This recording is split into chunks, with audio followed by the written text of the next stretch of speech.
as I was saying, Ross, you're just like, you have the most pornographic eyebrows. And that's how we're starting off the latest episode of Super Geeks for release February 3rd. We are recording on February 2nd. Welcome to our latest episode. We have a guest with us who was also with us for our Picard after show, Jason Kovalik, joining us from Utah. Welcome back, Jason. Thanks, Carlos. It's good to be here. Great. And, of course, I don't think I've ever seen you miss an episode, son. So welcome back, son. Index or is here. Index. Our new mascot, Index. Oh, that's so creepy. I love it. Can't believe it. My wife was watching the show today, and she's like, "Who's that guy with the creepy blue eyes?" Oh, that guy. I hope you informed her. Yeah, I did. And joining us right off of his sickbed, feeling better, we hope, but you can hear it in his throat, but glad you're with us, the eyebrows of doom, Ross Bullock. How are you doing, Ross? Reports of my death have been greatly exaggerated. I'm glad they were. I am loaded up with cough drops. I've got coffee. I'm back. You're ready for action. Excellent. Yes. Looking forward to hearing what you have to say about what we have to say. And last but not least, our producer, Justin, who takes care of getting us up and running and all of our cool graphics. How are you doing, Justin? Doing quite well. Awesome. All right. So we don't have quite as many topics this week as we've had the last few weeks, where we were averaging around 15. Now we're around 10. So that should make the length of this episode a little more manageable. But let's dive in, shall we? At the top of our chart is our review of last week's Doctor Who episode, which was a significant one. I think, son, I'm going to have you start off because you started talking about it in last week's episode. Yep. And I think we're going to be adjusting, just for you folks at home, a program note, we're going to be adjusting our recording schedule so that we can record our reviews of Doctor Who immediately after it airs on Sunday nights, so that you don't have to wait an entire week to hear what we have to say. So that being said, son, you were the first one who mentioned, I think last week you said your words were something along the lines of, it's taken them half a season to finally make a real Doctor Who episode. Do you still feel that way a week later? For Fugitive of the Judoon, yes. Yeah. I mean, I was talking about the last episode, but the Fugitive of the Judoon carries that on and adds like a whole bunch of other layers to it. Yeah, it's a pivotal episode. I mean, one of the things we learn is that the Doctor has had a previous incarnation as a woman whom we didn't know about and whom the Doctor didn't know about. So that was a big deal. So it was a previous one and not a future one. They figured out it was a previous one because she is not aware of the destruction of Gallifrey. Oh. So that places her, as far as she was concerned, Gallifrey still existed. It's also rather prominent because her TARDIS desktop is a version of the first couple of Doctors' TARDIS with the little roundels. Yeah, it's got the classic roundels in it. Roundels? Yeah, the little round orbs on the wall, the little round holes on the wall that have light coming through them. Oh, the little orbs. Yeah, this is a quote-unquote young, dignified, non-haunted Doctor.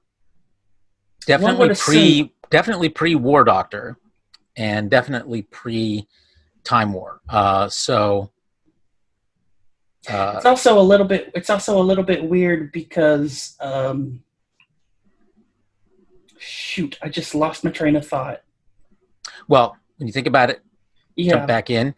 The episode also was significant because it featured the return of fan favorite Captain Jack, whom we had not seen in quite some time, and he he kept mistaking all of the companions for being the Doctor, not realizing that the Doctor was now a woman, which was kind of an interesting. Didn't he give her a big old kiss once he figured out which one was her? He literally kissed Graham full on the lips. That's right. That's right. He never did get to meet her, actually. That's right. Yeah, he just gave the message for them to give to her. Mm-hmm. Which message was? Do you remember? Don't give the solitary Cyberman, the lone Cyberman, what it wants, no matter what. I have a feeling I'm going to like the Cybermen this season. They're just teeing up some really creepy sort of things for the Cybermen, so I'm looking forward to seeing that unfold. Theory on about the Cybermen. I think it's one of the companions. One of the current companions or a former companion? One of the current companions. Ooh. Well, now, on what do you base that purely speculative notion, Justin? It just seemed like a very Doctor Who thing to do. I mean, what better way to introduce a new era of Doctor Who than to have one of the companions turn on them? I mean, didn't they do that already, though? Like, the last season, didn't they turn Billy into a Cyberman at one point? Yeah, but they started to, but she turned back. Well, she rebelled. Yeah. I don't think she actually turned back. She rebelled. I don't think that really counts. So, other highlights from the episode, things that you liked or didn't like. Jason, do you keep up on Doctor Who? I haven't watched since the first season of the revival because I really didn't like Eccleston. So. Oh well, it changes. I actually really liked Eccleston. He was one of the reasons why I did watch it, because I was never a fan of the original Who. Yeah. I loved his very different take on it. But it just goes better from there. I mean, I think, you move to David Tennant, and of course, I read an article which featured an interview with him in which he and Billy Piper and who's the third one? One other person basically referred to themselves as the golden age of Doctor Who now. Oh Lord! I mean, I think it's sort of tongue in cheek, so don't take him to task too much for it, son. But it is an era of new Who that I think a lot of what we take for granted now about the new Who universe really was established during David Tennant's time as the Doctor. So it's worth catching up. Yes. Okay, I remember now. Okay, so the other thing about the female Doctor is that it was mentioned in I can't remember exactly what episode it was, but it was the one where you had the alien that was supposedly trying to eat TARDISes or something. It was some kind of alien machine that was eating TARDISes or trying to trap doctors or something like that. And the Doctor found all of those cubes of former Doctor or former Time Lord memories. And one of them that he interacted with was actually interacting with him. They were like having a conversation, and the other Time Lord says, "Remember when we got into so much trouble, even as women?" And that always stuck in my head as there's going to be a thing there. Well, apparently we're seeing a thing there. To learn that not one but two of the Doctor's regenerations were as females is a big left turn in the franchise. What did you guys think of the new / old Doctor? I haven't been able to watch the episode, but I do have a few questions just based on the marketing materials I've seen. I was to understand that the Doctor had a limited number of regenerations, that 13 was supposed to be it before he was given more by Gallifrey. So what happened with that? Well, that's what was always, supposedly thrown around, that there was only supposed to be 13 regenerations. But I guess for some reason that just got tossed. No, they showed him getting more. I mean, he was granted additional regenerations. Oh, Right. There's always been this back and forth about the continuity, even at the BBC with Doctor Who.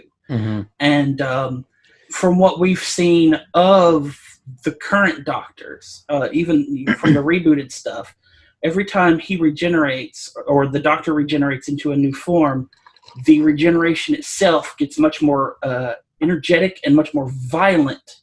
Mm-hmm. And the prevailing thought for that side was that 13 was a cap, because as if a doctor or if a Time Lord is continuously allowed to regenerate past that, they can literally destroy all of Gallifrey with the next regeneration. Oh, presumably they don't worry about that if he's on Earth. So, Well, of course, if he destroys Earth, no big deal. of course, but that was a limit placed on all Time Lords, not just the Doctor. Sure, sure. Then there is this other thing that is really fan theory, deep rabbit hole kind of B canon stuff that when the second Doctor and Jamie finished something for the Time Lords in one of those episodes, there was an offshoot, like kind of like a clone or something of them created, and they were basically sent off to be Gallifrey's the Gallifrey's assassin force of the Doctor, which would explain why the Doctor we see is always this good, kind-natured person, but the Doctor we always hear about is this war criminal, this violent person who trudges through the galaxy, The Doctor got causing mayhem and destruction. pretty. Oh, see, I dark always thought, in the David Tennant period. yeah, I mean, well, and in the Matt Smith period, they made a big deal of that. Well, And my sense was that it was just sort of this misinterpretation of his actions, some of which were, standing up to some major galactic powers, and that some of the sacrifices he made in those battles ended up being, going down in history as him committing war crimes, basically. So, well, a lot of that fan canon-y stuff became stuff for I want to say like comic books and stuff. I want to say there was a comic book that dealt with it, that had Troughton and Jamie running around the galaxy being Gallifrey's hitman, basically. Because I was reading an article about it a couple of days ago. I would be surprised if they went that direction on the show itself, but who knows? Well, considering how sassy and aggressive our fugitive Doctor is, it wouldn't surprise me at all. Well, that's true. She is sassy. I like that about her. Did anyone guess that she was the one instead of her companion? How long did it take for you to figure it out? I think it became a lot more obvious when the text message came through. The text message is what did it for me, because he was leaving instructions for her, and here she was confused and not knowing what to do. And I thought, there's something weird here, especially now that she's thinking about like a place and memories that she claims she doesn't have. I started putting the pieces together, but it never fully. I never fully got to the point that she was a Doctor, because it seemed more like she was just another Time Lord more than the Doctor.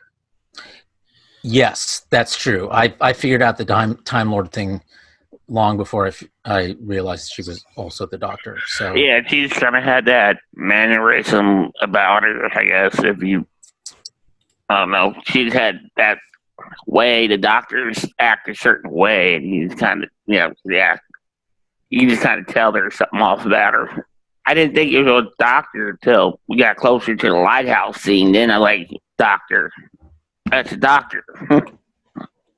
Mad woman with a box. Mad woman with a box. Which describes her to a T, considering what she does in the episode. Oh my God. Indeed. So tell me what you think this bodes for the future of Doctor Who, both as a franchise as a whole, but also in the immediate next few episodes as we round out this season. Toss continuity out the window. They've opened up the door for anything and everything. And So are what do you in favor of that, Ross? That's a good Yeah, idea. Sure. How about you, son? Well, having watched a little bit over a half of the next episode, well, it will be nice when we get back around to her. Yes. Because what I'm watching right now is, again, another preachy episode, and I'm just like, ugh. I know we've got at least 2 rogue TARDISes out there with demi-time lords in them from previous series. Correct. Yeah. Correct. Now, here's the weird thing. A lot of people pointed out that, is she the Doctor or is she not the Doctor? Is she just someone running around claiming to be the Doctor? Specifically because, you know, when the Doctor meets their other self, the TARDISes don't like it all that much. They kind of go nuts. With the exception of the recent special, the War Doctor special, when the TARDISes are in close proximity to each other, they don't like it. They will raise all kinds of alarm bells, and that didn't really happen this episode. Except Well, it wasn't War that Doctor's- close. His TARDIS was never in proximity. Yes, it was. The Smith, Tennant, and the War Doctor's TARDISes were all in the museum. At the Before- end. Right. At the beginning, he walked off miles and miles away from his TARDIS to use the moments, and then Right, the but that's- moments kind of connected him to the others. Right, but that's what I'm saying. There at the end, they were like 5 feet from all 3 of each other. They were within 5 feet. You know, we didn't really see how the TARDISes react, but typically when those TARDISes are near each other, they're like, "You're the same person. I don't like this." The War Doctor's TARDIS killed him, made him regenerate. The one that right there. At That's the one end, angry TARDIS. Yeah, well, it was right there towards the end. Though she mentioned about not being able to get any closer because of something like a reaction. Did she not? That's right. That's She right. did, yes. But normally when something like that happens, the TARDIS is the first to go. You know, the cloister bell or whatever the hell they want to, whatever neat little alarm they want to show off that episode. That usually happens at the beginning. There, you know, and here we are meeting a Doctor who mentions that they can't get near one another instead of the TARDIS being the reactant. Well, except the 2 TARDISes are far away from each other. And the Doctor also gloated about being smart enough not to have to use a sonic screwdriver. So she probably knew her stuff. Yeah, I thought that was an interesting point. That she's like, I don't need one of those. Oh, that actually carries on from the Matt Smith, David Tennant kind of meeting River Song thing, where she basically tells Tennant, you know, you can snap your fingers and the TARDIS door will open, and then he does that at the end of the episode. And so I honestly think that that's just a furtherance of that laid down by River's Song. I always thought it was funny that the Doctor, in a lot of ways, just never has completely figured out his own TARDIS, their own TARDIS. Well, just look at what was the crossover where they brought in a different actor to play the first Doctor? Yeah. With Capaldi.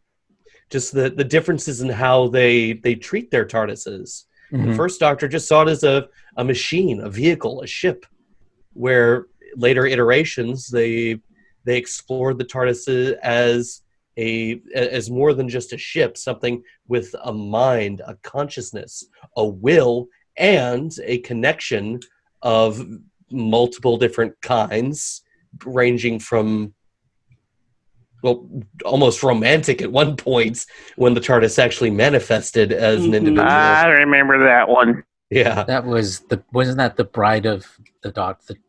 No, that was Donna's first appearance. It was the Doctor's wife. Maybe. Something that like was that. River. Yeah, the Doctor's wife. Yeah. But what the TARDIS is always in flux, just like the Doctor. It can be pretty much anything and everything they want it to be.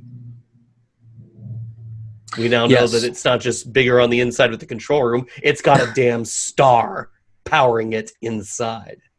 And a swimming pool. Son, what do you think about the implications of this long term for the season, short term for the season, long term for the franchise? For the season, I think it's going to be something to carry over from this season to the next. It's just, it's I can't say that it's like them putting feelers out for anything, but it seems like it's going to be some kind of bridge to be continued from this season to the next. And I don't think I'm going to like that. For Doctor Who as a whole, I kind of expected it. I don't know why anybody would go, you shouldn't have expected this, because like I mentioned, that other episode kind of laid that out, that there was the possibility that one of the Doctor's regenerations was already female.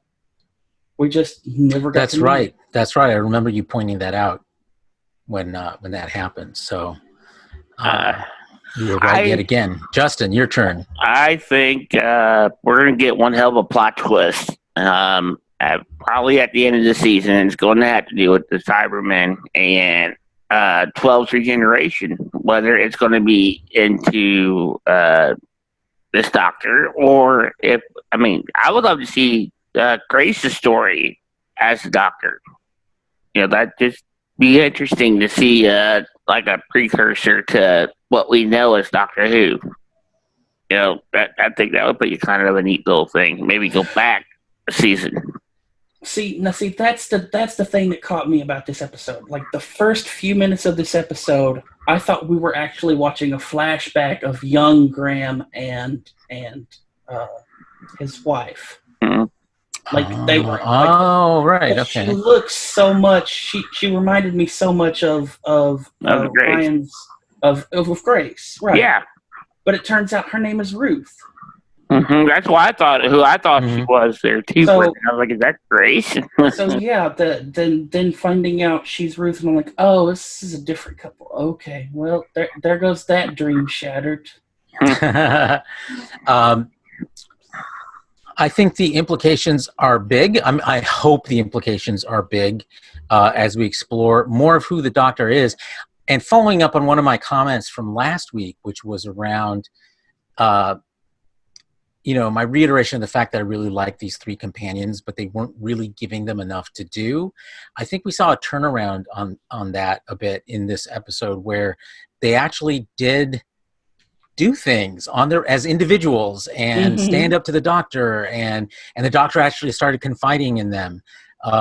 That's a big deal, because it's been, I think, a real weakness of last season and first part of this one. So that was a great thing to see, and I'm hoping that with the introduction of this new / old Doctor, if in fact that's who this is, that may jumpstart some more substantive relationships between the Doctor and the companions.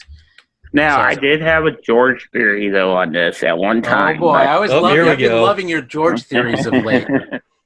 All right. What if the Cyberman is the Doctor that we have been following so far, and the Doctor that we should have been following is the one we just met? I don't know about that, because we watched her regenerate from her last self. But was that her last self, or was it a Cyberman? Well, how would a Cyberman be able to regenerate? Programming. Well, you can't program something to do something it's physically incapable of doing. You can't program a Cyberman to regenerate. Now, if the Doctor was again in one of those like the last of the Matt Smith stuff, when he was in that whatever the hell body that was that had all the little people in it that could do all that crazy and outlandish scientific stuff in a machine body that looked like the Doctor and started to regenerate, then got shot by River Song, then you could say regeneration. But hey, you never know what they might try to pull. But I mean, hey, just a possibility to throw out there. I Well, think we'll see, George. I think the creatures from this episode that aired tonight are probably tied somehow to. Oh, okay. Spoilers.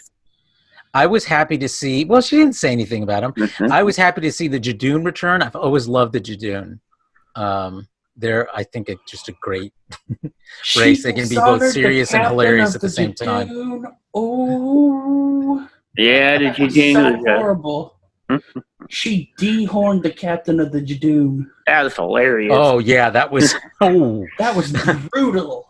That was yeah, that hilarious. looked like it hurt. This doctor is definitely not like one we had any before. She ripped the horn off of Judoon.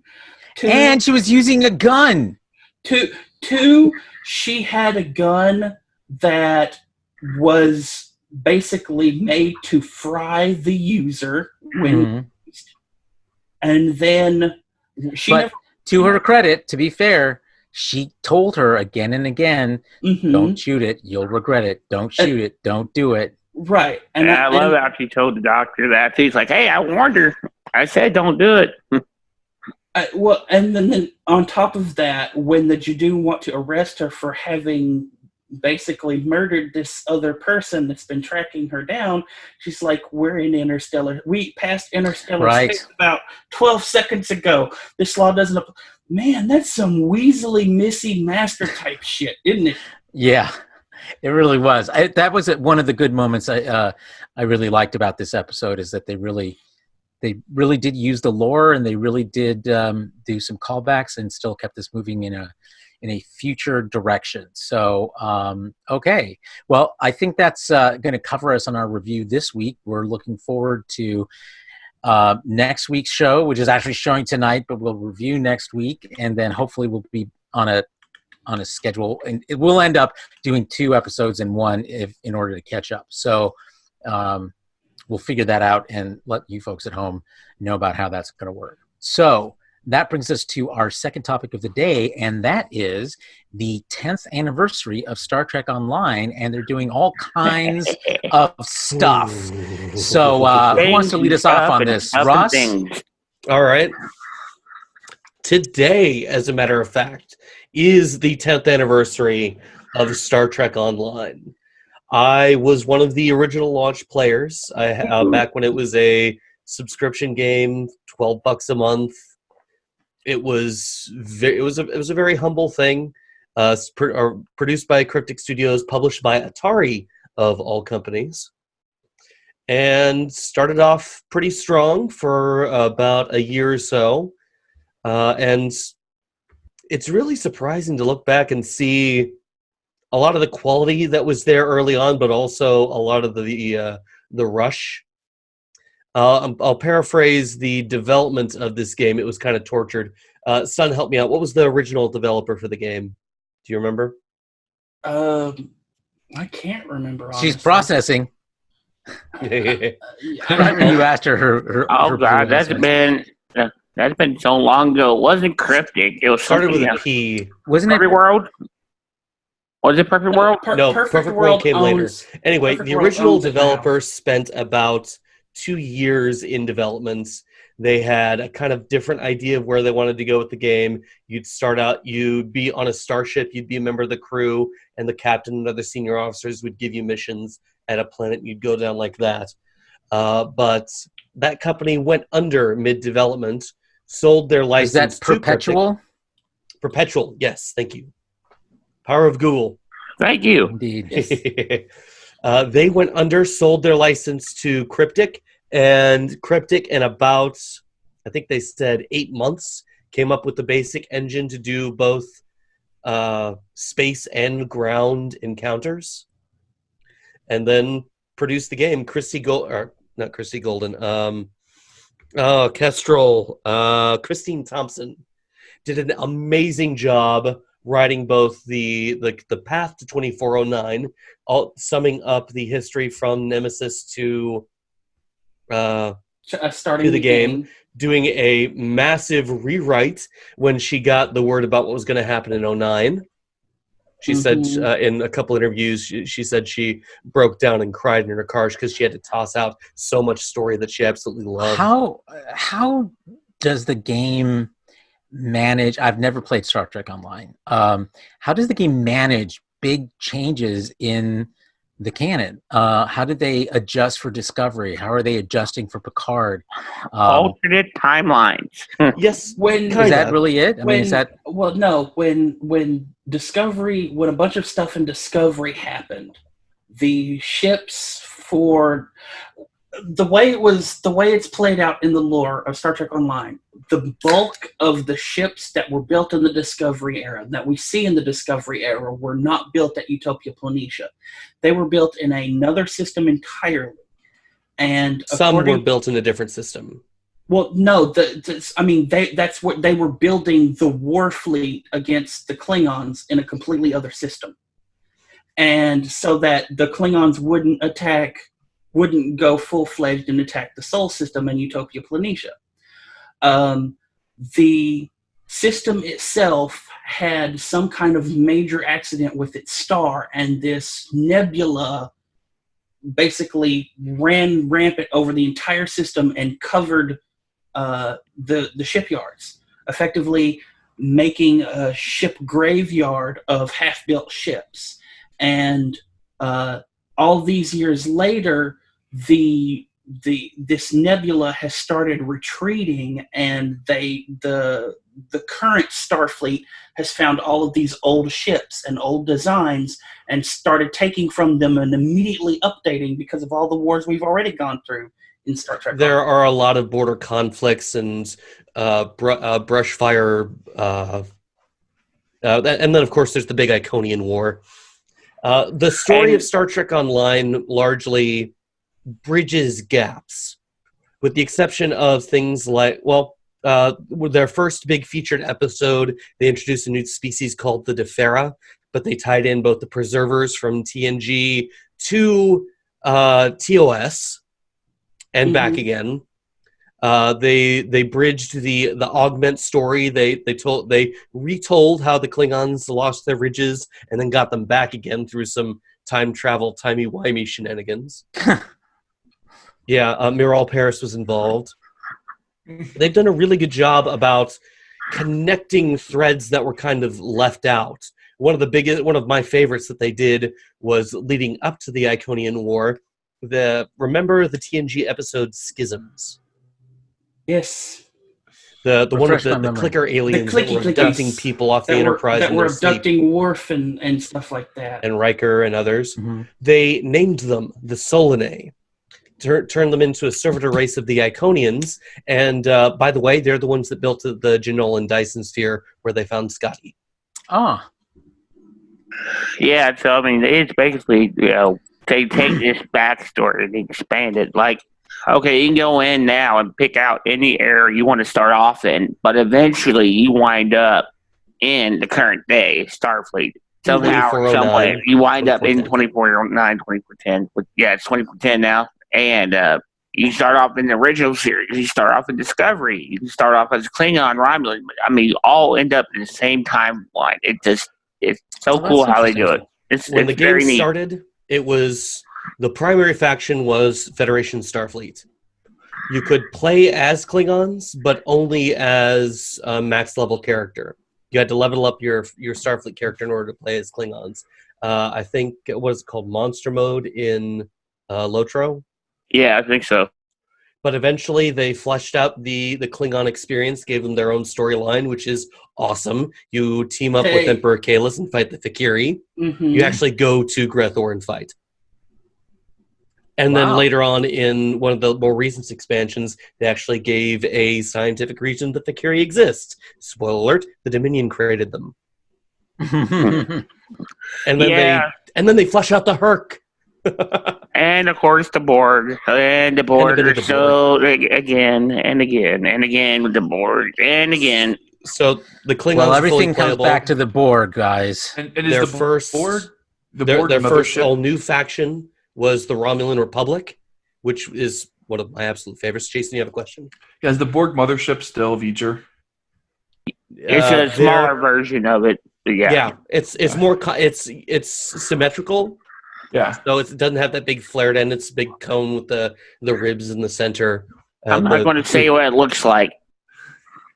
Go ahead and say what it looks like. No, it's a little already. Everybody in Stowe calls it the Borg tampon. Yes. Or Beeger. Okay. For the 50th anniversary of Star Trek, they added a new introductory experience where you could play as a TOS captain who, quote unquote, dies and is brought forward into the 25th century. They did it again at the beginning of Discovery Season 2 for Discovery area captains with with costumes, ships, and effects. So your communicator, your transporter effect, your tricorder effect, they're all customized. And then the last one was Dominion. You can actually play as Jem'Hadar now. Yep. Odo needing a kinder, gentler Dominion. Yep. Yeah, and the Dominion experience is actually more reminiscent of the like WoW's recent start at level 60 type experience, because that's what happens when you select a Jem'Hadar. Is you start at level 60 and your experience is kind of the tail end of what others are playing, and then you can go back and do basically simulations of the former missions. So Stowe has been pretty busy over the last 10 years. Well, now that they're making actual Star Trek again, it sounds like they're staying very, very busy. Oh, yeah. The only problem I have with the game is it's so old by this point, and the code it's just so outdated now. But for 10 years, it's a 10-year-old game. Well, yeah. How exactly long can they actually keep this going? As long as they can. Just I look think at as long as they're- RuneScape. Yeah. RuneScape. Sure. I think As long as people are willing to buy lock boxes, they'll keep it going. And ships. Yeah, that's the problem. I mean, that's why. Well, RuneScape's and they'll keep still introducing new ships thanks to new series. So, I think it's a virtuous circle in the sense that the more new Star Trek that's going to be made, the more material there is for Star Trek Online to. Well, they also designed their own unique ships, which is one of the greatest aspects of the game. And we just saw in Picard Countdown, 2 Star Trek Online designs were prominently featured. The Odyssey class, the USS Verity, is the new flagship class that was created as a fan contest. By our own Adam Isle. Yep, Adam Isle, we've had him on several times, and it was introduced for Stowe's first anniversary. The ship has been around 9 years and is the flagship of this game. And I got the ship the very first year that it was out. And I have I bought all the upgrades. And then the Fa'et Romulan Intel Warbird, which was the Tal Shiar Warbird. That was introduced, I think, 3 years ago for the Delta Alliance expansion. You go back to the Delta Quadrant and see the ruin that Janeway left in her wake. I loved one of the things in Voyager was about how Voyager had gotten this horrible reputation across the quadrant. And I just love that whole idea. They keep it. They keep it quite well. And they're hated. There are severe consequences from Voyager's journey. The biggest one is that the Vaadwaur have kind of taken over things, completely eradicated the Krenim to a man. There's some shenanigans going on there. I highly recommend, at the very least, you watch gameplay and story summaries on YouTube. There's some really good Trek in there.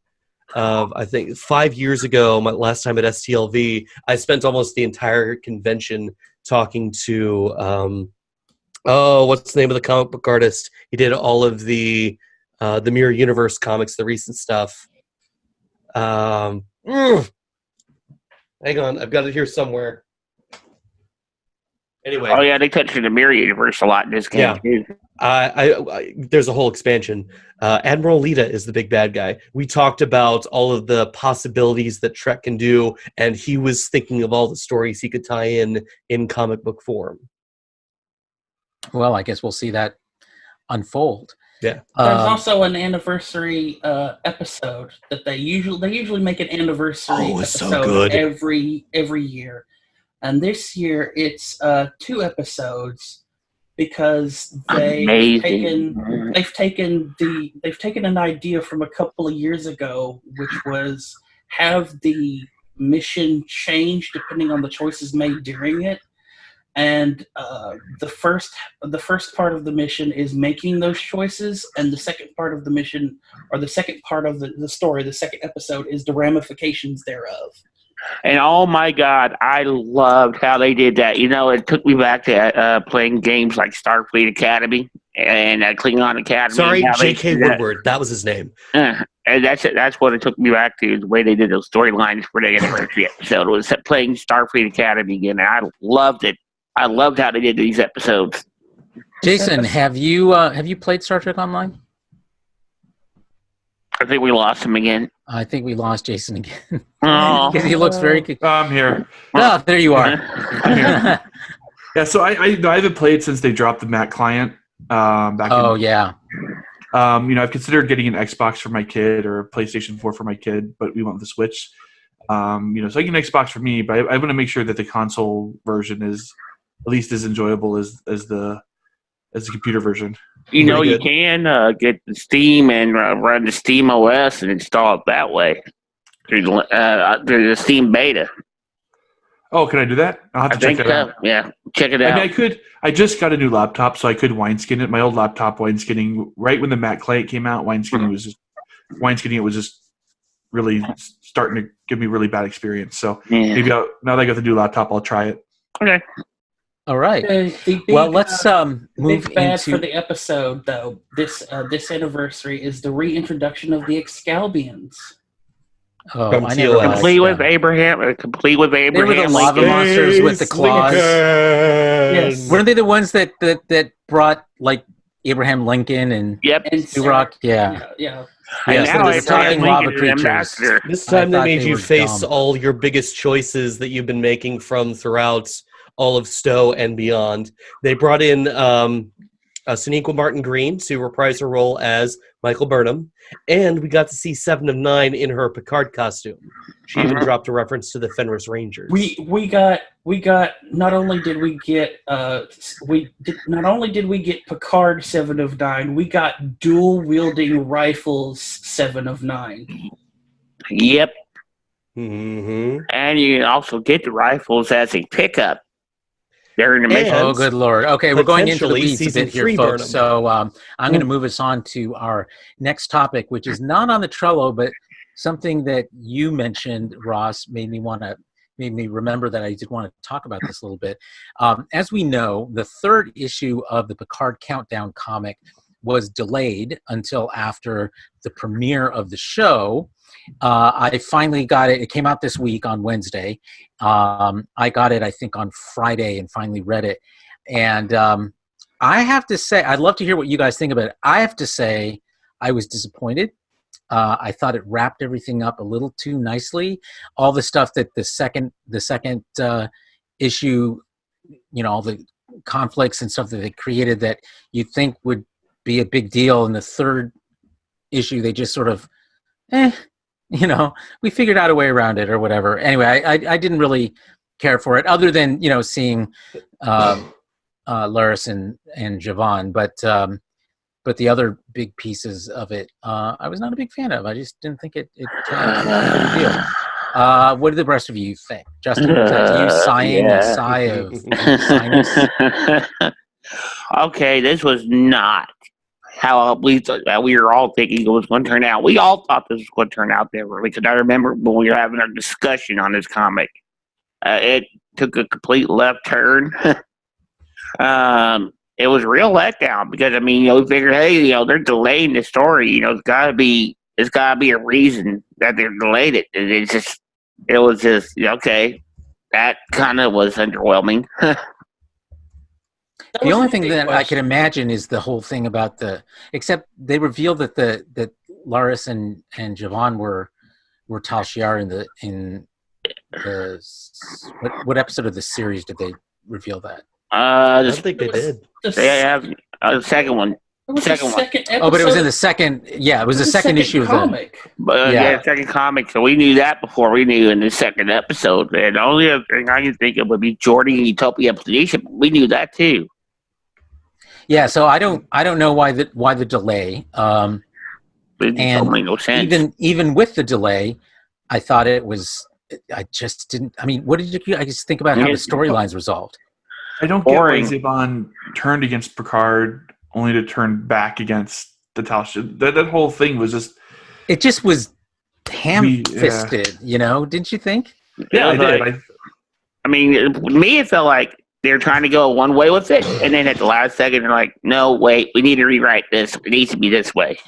I want to say that what they did with Zevon was to try and make him kind of TNG Picardish in that comic, where yes, he's got the truth in one hand and what he wants to do in the other. So he's dispensing with the actual truth of the situation and what he was supposed to do, but everybody keeps interrupting him, and he's like, I wasn't done yet. Here's what I'm going to do. I think they wanted to recapture that, and it fell flat. It kind of makes you wonder, is he going to betray Picard later? Yeah, it's almost like they're setting up for that, but I don't know. I think it would be a bad direction to turn to in the series. I don't know. What will be the biggest mind fuck of the whole Picard series if they turn those two on Picard? Romulans are extra. I mean, I literally made a post about this in our Super Geeks group. Romulans are extra. I said it last night. There's like all kinds of stuff that the Romulans could do, and it's just because the Romulans are extra.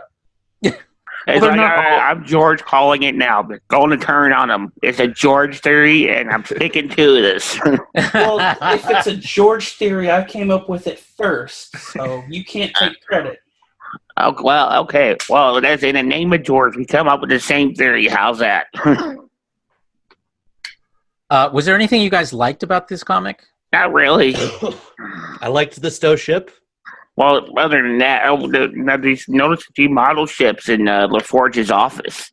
I also liked that we saw that the Romulan government, the Romulan Senate, was behind the plan to evacuate. Yeah. That the Romulans themselves, at least the government, was acting in good faith. That was refreshing. That was nice. Yeah.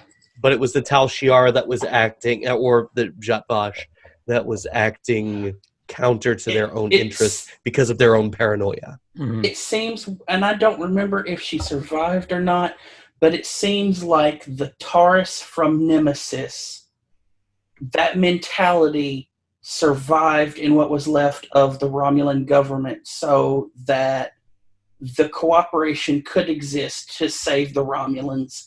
And it was the Tal Shiar who said, they're just trying to invade because the Tal Shiar are the Tal Shiar. Yeah, but that makes them really mustache twirling, and I don't like that. Like, oh, that's Romulan, though. But that's the problem is that they're trying. It's yet again another instance of everyone from a species is exactly the same, which I think is just lame. Which really, like, when you think about unification and all the great Romulans that we met with Picard on Romulus and with Spock and the movement there, the reunification movement there, all that like character development of the Romulans was kind of just lost.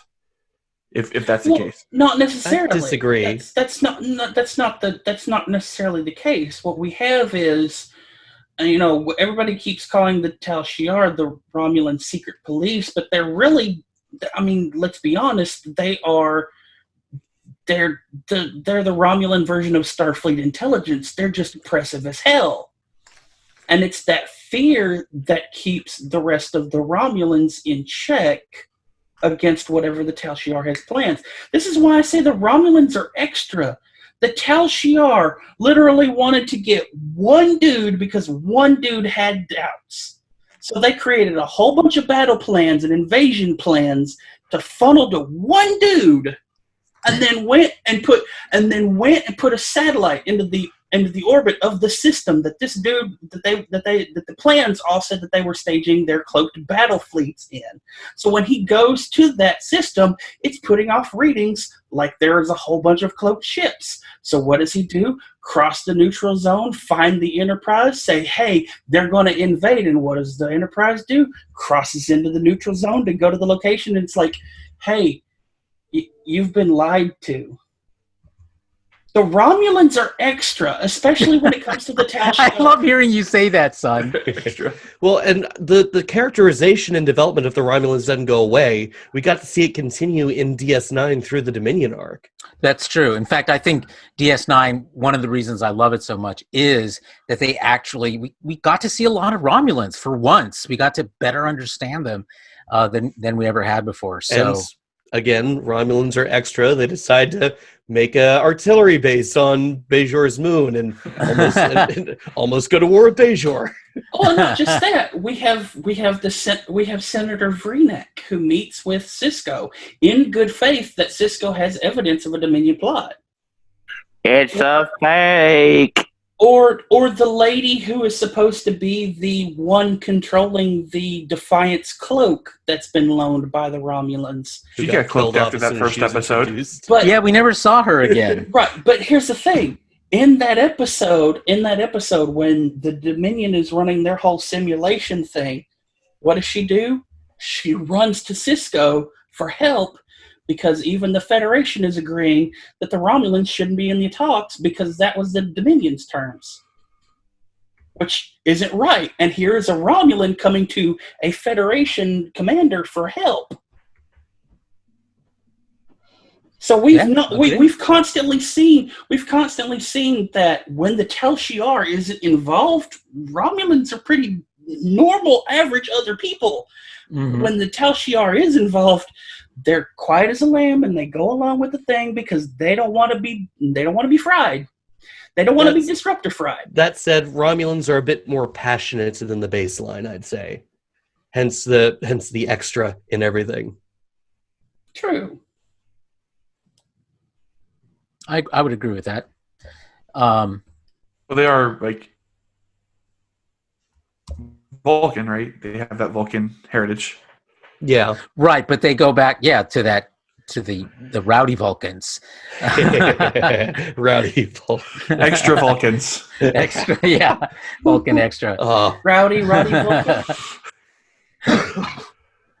So, yeah. Well, anyway, I was about as disappointed in the Romulans in the third issue as I was in how they were portrayed in Nemesis. But the first two issues, I thought they got a good head of steam going on Romulans and the side effects of the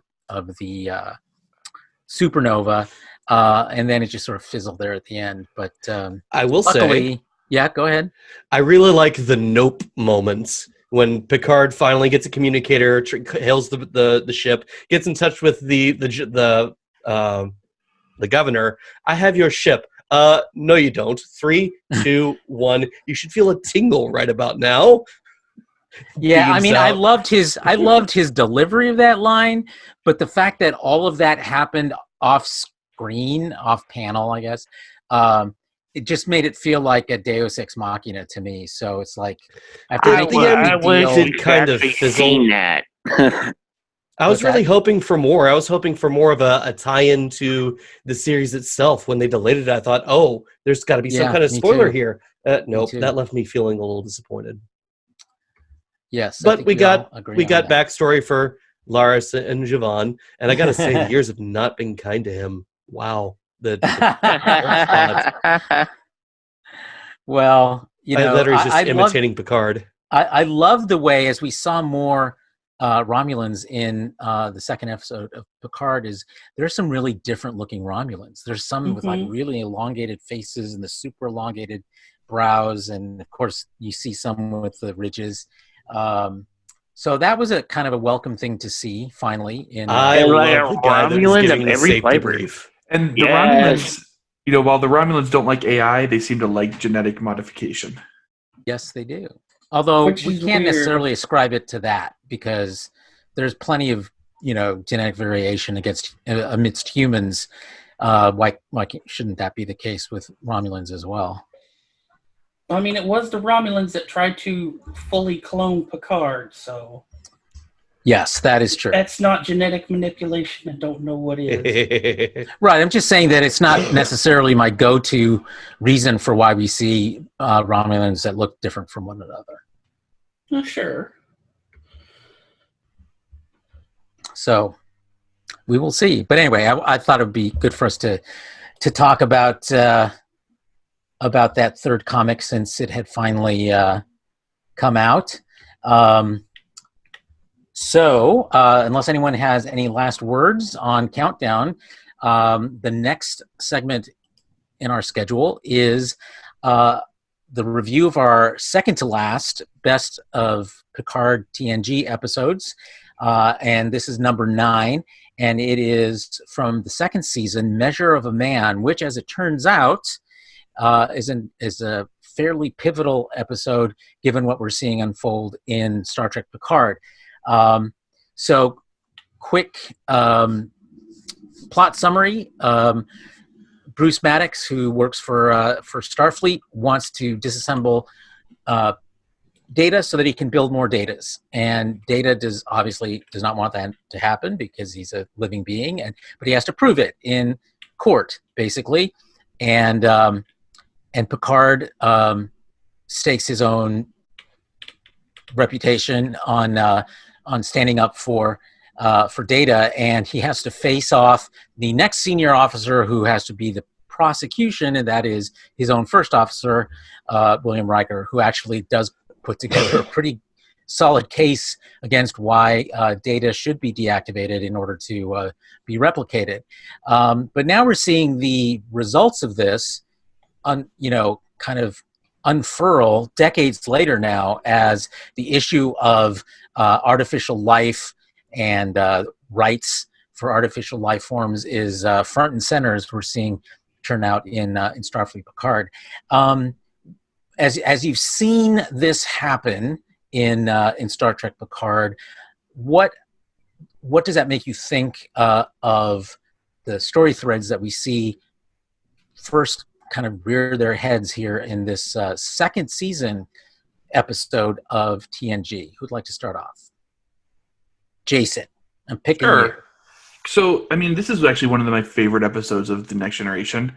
And when I think about what it means and what this meant for the series and what this means for, these threads are, one, what is humanity? What is the, when we think about slave labor and things like that, finding, cheap labor and exploiting it, we think of the Federation as being past that, but Picard raises that even in that day. Right, he's talking about, these are the things that will surface if we don't recognize Data's rights today. Mm-hmm. And then flash forward 30 years, right? That's exactly what happened. We see basically a working class that's been dumbed down just to do menial tasks that humans don't want to do. And we see there's the question of whether they did it or whether it was programmed. But you can't help but wonder, has humanity really progressed that far, or are we just looking for another cheap labor solution? Yeah, it's something we've seen. That's we saw it in Voyager with EMHs. We're seeing it with the F8 series. But we saw it in TNG as well with the exocom. Yep. Mm-hmm. Yeah, exactly. Although that was a literal machine. And a harder case since it wasn't humanoid. Exactly. So it seems to be something of a what is the word? Soft underbelly to the Federation, that despite all of its protestations of equal rights for all alien races, including humans, that seems to fall short when it's not biologically based life. So also given what we're seeing do you think we're going to see that same kind of a showdown eventually between Picard and Starfleet, or the Federation larger in Picard itself as a result of what we saw first crop up here in Measure of a Man? Well, I think so. Just because. Do what? Hard to say for me. The Picard's appeal in this episode was simply incredible. How he was able to show Data having the qualities of an individual because he was given the opportunity to. The synths that we see so far, as they were in Utopia Planitia, really don't have that opportunity. They're appliances in the form of a human being. Mm-hmm. And that's going to be a much harder sell, just like the exocomps. It's kind of early to say in Picard, but his arguments in this hearing would hit the mark in exactly the right way. One of the things Oh, go ahead, Jason. Yeah, one of the things I've always wondered. You mentioned that they treat the F8s like appliances, right? So we get to encounter at Farpoint, and someone tells a joke, and they have to explain what a joke is to Data, and Data's like, "Oh, a story with a humorous climax." And he was in and around humans for enough of a time to have known what a joke was, if he was interacting with them daily. And it makes me wonder, the massive amounts of growth we see in Data from season 1 to season 7 is because wherever he was in with humans before, they had just treated him like an appliance. And then when he gets on the Enterprise, he's treated with dignity, respect, like part of the crew. And that's what enables him to really grow into the Data that we see over the That's an interesting theory, Jason, that I like. The idea that being treated with respect, even as an appliance, an intelligent appliance, mm-hmm. Just because they're not sentient necessarily doesn't mean they're not intelligent. Dogs are intelligent and ostensibly not sentient, but we treat them as pets and lovingly. So I wonder if what I'm hearing from you, if I'm hearing it correctly, is if the idea that it's being treated with dignity, that really was one of the catalysts for Data really becoming fully right. Well, I can't say human, example. But his own being. There's another example to Doctor on Voyager, because look, the minute he started getting treated differently, his character changed like that. Well, another thing you need to keep in mind, so if we're comparing Data to F8, Data was built to be a fully realized individual. He and Lore were both built to be the sons of Soong, while the F8s, the exocomps, and the Doctor, they were built for a specific purpose. And at least in F8 and that line, it doesn't seem that they were programmed beyond that capacity. While the exocomps and the Doctor were designed to learn and grow, as opposed to Data, like I said, was built as a fully realized individual. I think that I'm trying to remember. Wait a minute. Whoa. Okay. Wait a minute. Hold up. Something just blew my own mind. Okay. Okay, so we've had this problem where we keep seeing Soong-type androids, right? We have Data, we have Lore, and we have B4. What is the name of this robot? F8. Fate. Mm-hmm. Oh, you didn't realize that in the title 2 years ago. I noticed that from the trailer. I thought it was funny. But see, if you noticed that, why didn't you mention it? Nobody else has mentioned it. Because we want to see. For the same reason, I don't mention B4 as B4, because it's like. And B4 was a prototype. He wasn't meant to be the kind of android Data was. So then maybe was Data D8A? D8A. That's the best way of looking at it. Then what's Lore? Yeah, I've been thinking about it. When I find out, I'll tell you. No, wait. L0R. Could be. Well, L comes after D. Unless they're not going in alphabetical order. Yeah. Or they're renamed. Yeah, I think we may be reaching a bit on that one, but Yeah. but clearly the issues. I remember there was that 7th season episode. Well, of course, we had the whole Dr. Moriarty thing where he also achieved sentience. By and accident then there was in that case. yes, and then then we had the instance with. I wish I could remember the name of the episode, but it was where the Enterprise's computer kind of went a little crazy because it was sort of verging on sentience, and they had to prevent it. Do you Was guys that know the what one I'm that talking they about? had the Well, baby? it did create a sentience, didn't it? And then they left the Enterprise. Yeah, maybe the that's one what that it Created had was. some kind of weird matrix in the cargo bay, and then it shot off on its own, using the Yeah, I holodeck think as a subconscious. Yeah. It was an so. interesting episode. High concept. Anyway, one of the things and one of the books, and I know books are not canon, but the So intriguing concept to me there was that Starfleet actually had protocols built into ships' computers to prevent them from, like they would have fail safes to keep them from achieving sentience, because without them, computers were starting to achieve sentience, and make up their own minds about things. And I just thought that was an intriguing thought, about how once you have that much critical mass of intelligence and knowledge, that sentience is like almost a foregone conclusion without it being prevented. Don't forget about the time that Wesley Crusher created sentient nanobots. Oh God. No, Stephen. Hey, that I Dr. hated Kelso it. was in that episode. Yep. He was. ugh. I hated that episode. Any Well, but Wesley-centric episode was just Yeah, that was horrible.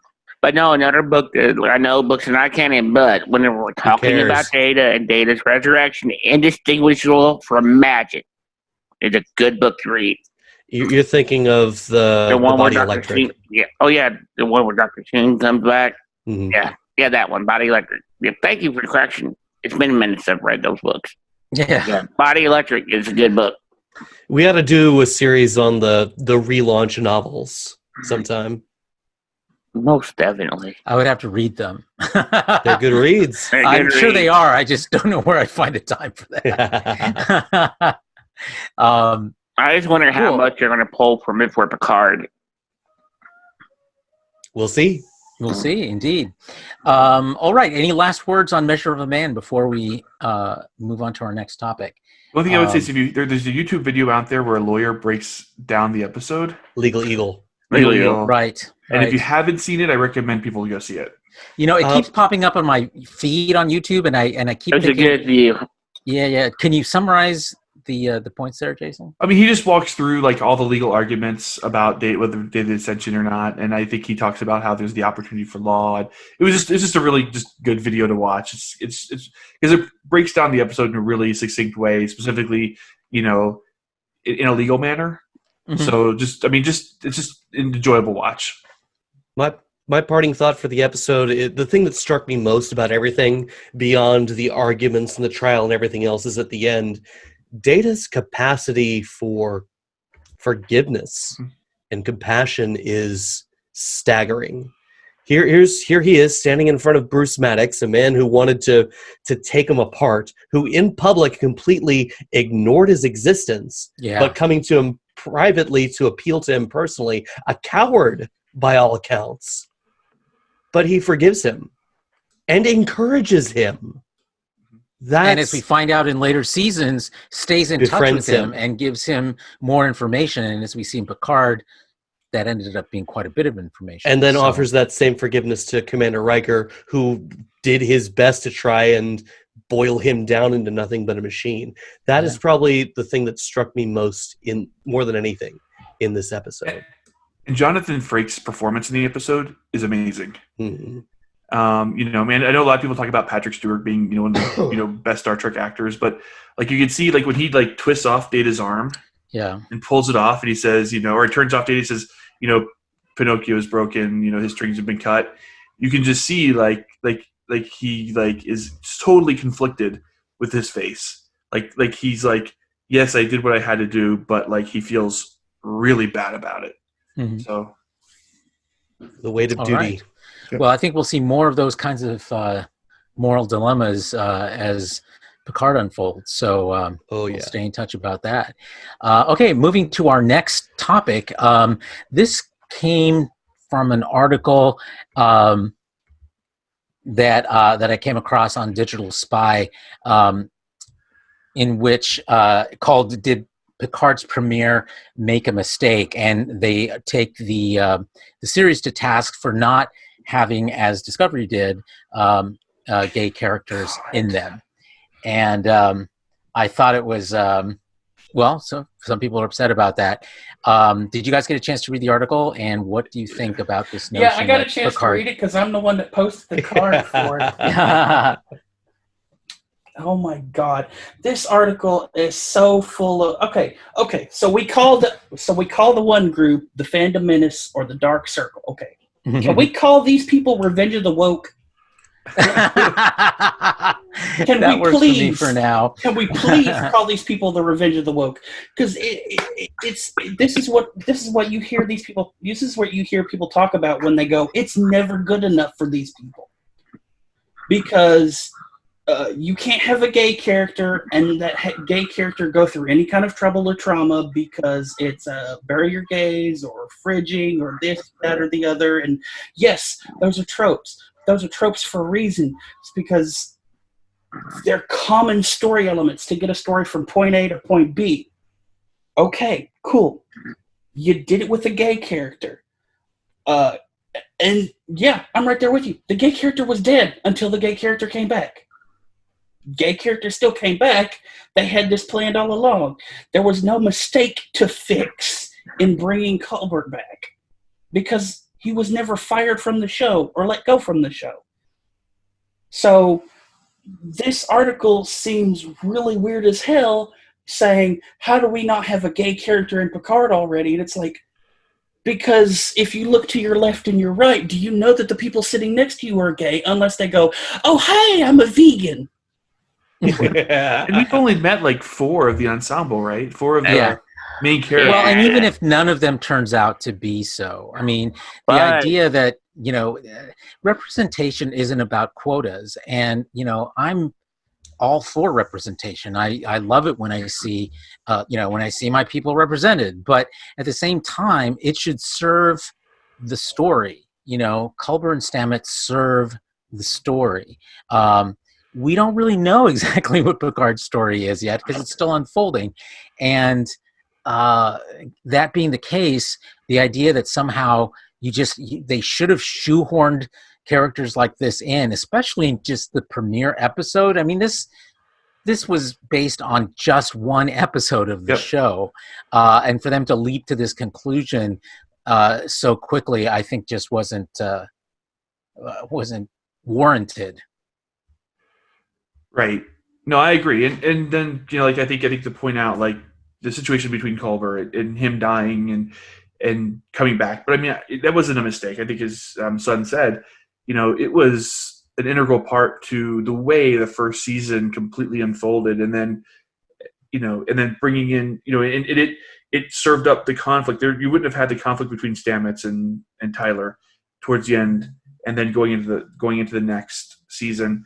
And these are important developments of both Stamets' character, of Tyler's character, and then bringing Culver back was planned all along. Mm-hmm. So I just think that it's like this is science fiction. Bad things are going to happen to everybody. Let's not count anybody out and just watch. Yeah, agreed. I think the article has this line. It says, aside from the involvement of gay Latino actor Jonathan Del Arco, who plays Hugh, there's no hint of anything remotely queer in Picard's first 3 episodes. And my feeling is I have a representation. Let me finish, please. My feeling is that representation isn't just about having characters who are gay in the show. Making sure that you're hiring gay actors to play roles, out gay actors to play important, significant roles in a show is also important. And so I think that's that's significant for Picard. And again, we've got a whole other season after this one that's been renewed for lots of exploration to still continue. So it's just too soon to start issuing condemnations like this, in my opinion. Well, Justin, go ahead. They gotta get them clicks. They gotta tell those lies in order to get their views. Because places like Mounting in the comics, their stats are dropping like rocks because no one's wanting to buy their crap anymore because the people are getting sick of the lies they put out every week. They're starting to come in. People are starting to figure out these people are lying. Yeah. Well, this isn't an issue of lying. This is it's an opinion piece, and it's just drawing an opinion from not enough information is all. And did they also miss the fact that the brother and sister that are also lovers, Romulans, and with each other? brothers. We don't know Yeah. that. That hasn't been established. So that is the story that they told Picard. Okay, so What? that In the comic. in the comic, in the first issue of the comic, when Picard meets them secretly, that's their story. They can't go back. They can't be Tal Shiar agents anymore because they're lovers. Right, that's Laris and Javon. And they're supposedly brother and sister. Are they? I didn't catch Carlos that. told us that, but I don't think that's the case. I think he misinterpreted it. I Sorry, said not that? Carlos. Sean.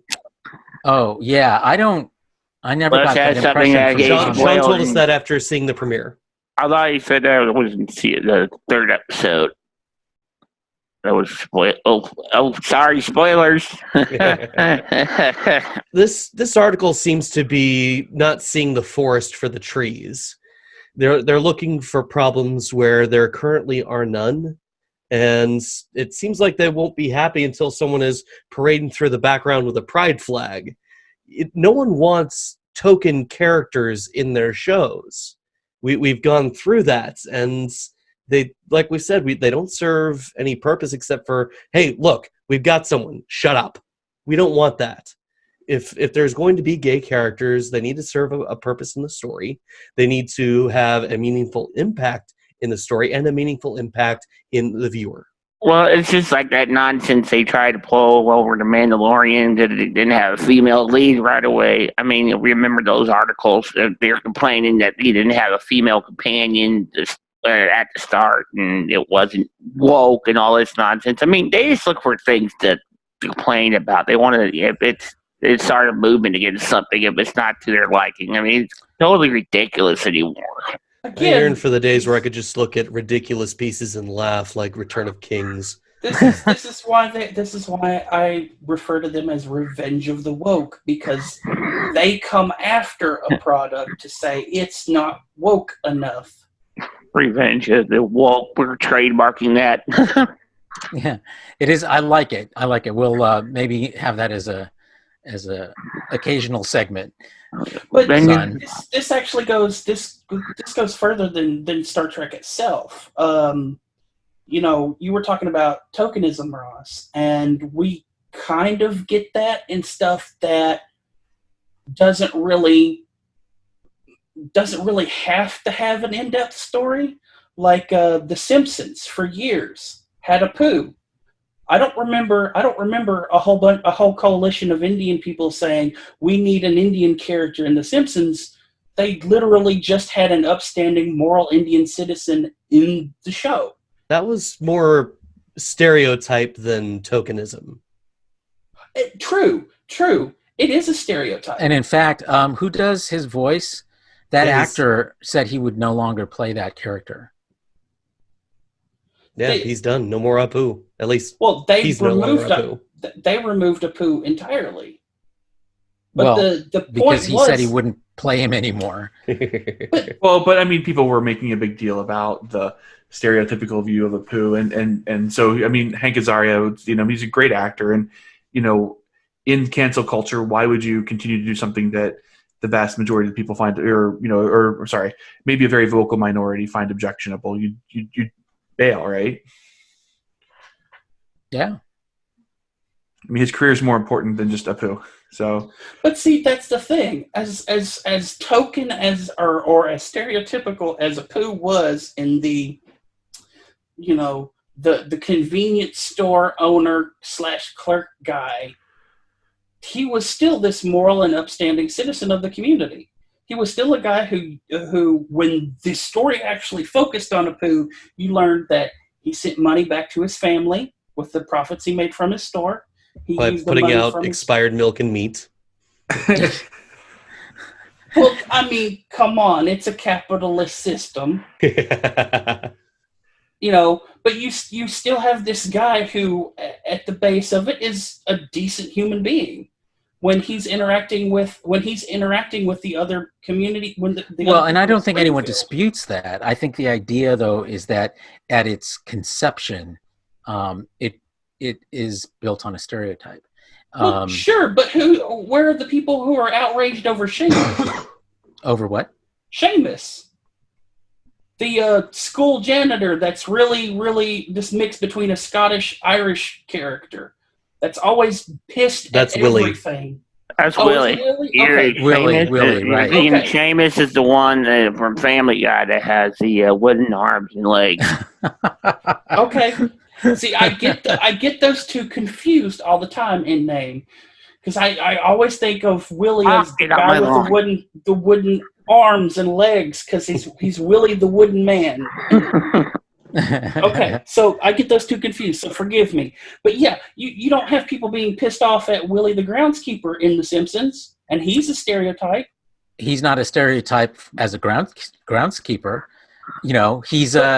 He has the accent, and the reality is people don't make fun of Scottish accents. They, it's an acceptable accent. It's an honorable accent. It's not the accent. It's been around for how long? 30 years?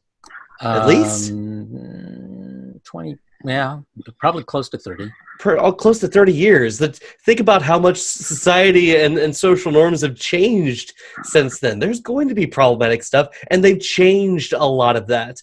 Barney is no longer a drunk. That's the only one I can think of off the top of my head. But I know The Simpsons has made so many radical changes to characters over the years. Characters have died. They've come back. They've been ushered away. New ones introduced. The show has changed and evolved over the years, and Apu was one of the last vestiges of a time when more stereotypical comedy was accepted. Mm-hmm. Well, and I think I agree with you, son, that certainly a lot of the show's treatment of Apu as an individual certainly was a lot of it was positive, but it was still up against this backdrop of a very, very stereotypical role in society. And, I don't think you can claim the same thing for people who are Scottish. And I think it's harder to defend having a character based on that kind of direct present day stereotype in the 21st century than it was, 30 years ago. So, his time, I think, was done. But it does shift over to our next topic, actually, which is based on an article that was in Variety around whether diversity makes good business sense in entertainment. If we reached a point in our society's evolution where now it is smart from a commercial standpoint to have a diverse cast in order to compete well at in the marketplace. What do you guys think of that assertion? Well, I mean, it's articles like the one we were just talking about. I mean, if you don't have diverse cast, I mean, people are going to complain just out of spite and just to try to make you look bad. I mean, they expect everybody to have a diverse cast now. No matter what the plot line, no matter what the story, it has to be exactly how, it's society expects everything to be now, and nothing can be sugar-coated, nothing can be different, or else they all protest against it. And that's just the way the revenge of the woke work. Well, I would take issue with the notion that Revenge of the Woke is a huge movement out there. It is, I think, a minority of people who are reacting that way. I think I agree. Variety It's definitely mostly- isn't Revenge of the Woke. It's mostly Right. it's mostly your Twitterati people who are Okay. like in really small bubbles on social media. Okay, that well, then cause an Revenge- exchange reaction. We'll call them Revenge the Tweeters then. but I don't think that's what's at issue here. I mean, I think what Variety is saying, and this is a publication that examines the business side of entertainment in quite a bit of depth, and they're pointing to Star Trek as one of the forerunners of this whole notion of diverse Well, casting. yeah, of course. And at its outset, and now even more than 50 years later, we're still seeing that, and it's still being criticized for that, just as it was in the 60s. So but that we're seeing the same thing happen in movies, from Marvel's movies, the Jumanji movies. We're seeing very diverse cast, and the idea being that people want, as society gets more diverse, if entertainment does not respond to the way people look around and see more diversity around them, or not seeing themselves on screen, someone like them on screen, that you're kind of shooting yourself in the foot commercially if you're not doing that. Let's just be glad that nobody's pissed off that Kevin Hart is the little statue of the monkey from the first Jumanji movie. So I'm looking at the article. I'm seeing a lot of examples of the kind of shows they're talking about. They mentioned Star Trek. They name drop Black Panther, Avengers Endgame, Bad Boys for Life, Jumanji, Party of Five, and One Day at a Time. So what's an example of a more recent movie that wasn't diverse, that didn't do too well, do you think? I can't think of any. That wasn't diverse? Or that wasn't diverse and did just fine. I would say that wasn't diverse would be the gender swapped Ghostbusters. But did it do well? No, it didn't. It did horribly. Yeah, he's asking about the. I don't consider a gender swapped Ghostbusters diverse because it's still the same. It's still the same character makeup. It's still the same racial makeup. Just the sexes have all been changed. You have like 3 predominant white women, 1 black woman, and then instead of having that stick for a secretary, you have Manhunk, who is even dumber than Janine ever was. Yeah, well, I mean, it was a movie that had trouble based on a lot of things, actually. Yeah. So I would say it's hard to pinpoint it as a clear example of what Ross is asking about. I mean, is there something? Has there been something like the Transporter or Rush or something like that's come out recently? That's white male lead, not much of a supporting cast. Oh gosh, I didn't think about it. But that's an excellent question. That's the theory? No? Hold on. I know there's one movie, and I just have to look it up from the quote that was used in its reviews. So give me a minute to look that up. Maybe the last, Mission Impossible? What about the 007 one? They changed a lot up in 007. You've got a new Moneypenny, who's a black woman. The new M's a guy. The new Q's a scrawny-looking young guy. But James Bond is actually, thinking about it, it hasn't always been, but they've had a fairly diverse cast over the years. Well, I think if you look at the top 10 domestic box office hits of 2019, number 1 was Avengers Endgame, and there you see a lot of diversity. Everybody's in that one. Yeah, number 2 was Lion King, which is animated, no humans in it. Yeah. Number 3 was Toy Story 4, also animated. Number 4, Frozen 2, also animated, although that was all white people on screen. Captain Marvel, which had a female lead. Spider-Man, which had a pretty diverse cast amongst Peter Parker's friends. Rise Body of types as well in Skywalker. that case. What's that? Diverse body types as well in that case. Yes, true. Rise of Skywalker was next, and they had a lot of non-humans in that one. Good job. actual aliens. Let's see. Aladdin was next. I didn't see it, but I think it had. It was set in Arabia. Yeah, it was so. more racially accurate than the voices of the cartoon. Mm-hmm. And of course, we've got Mulan coming out, which is. I'm actually really excited to see that one. It looks like a kung fu movie. Yeah. Let's see. Joker, that had a white male lead. That one did pretty well. It did very well. It's one of the top 10. Yeah. I don't remember it having a particularly diverse cast, but so much of it was just him, so hard to say. It Chapter 2 was next. And I guess that was diverse. The kids were diverse. So I think if you're looking at the top grossing movies, you're seeing quite a bit of diverse casting amongst those where humans were. So it seems like they kind of answered their own question. The market has already shifted that way. Production companies are looking to cast more movies with a broader range of actors of different races, body types, and in some cases ages. So it seems that they've already adjusted to the market.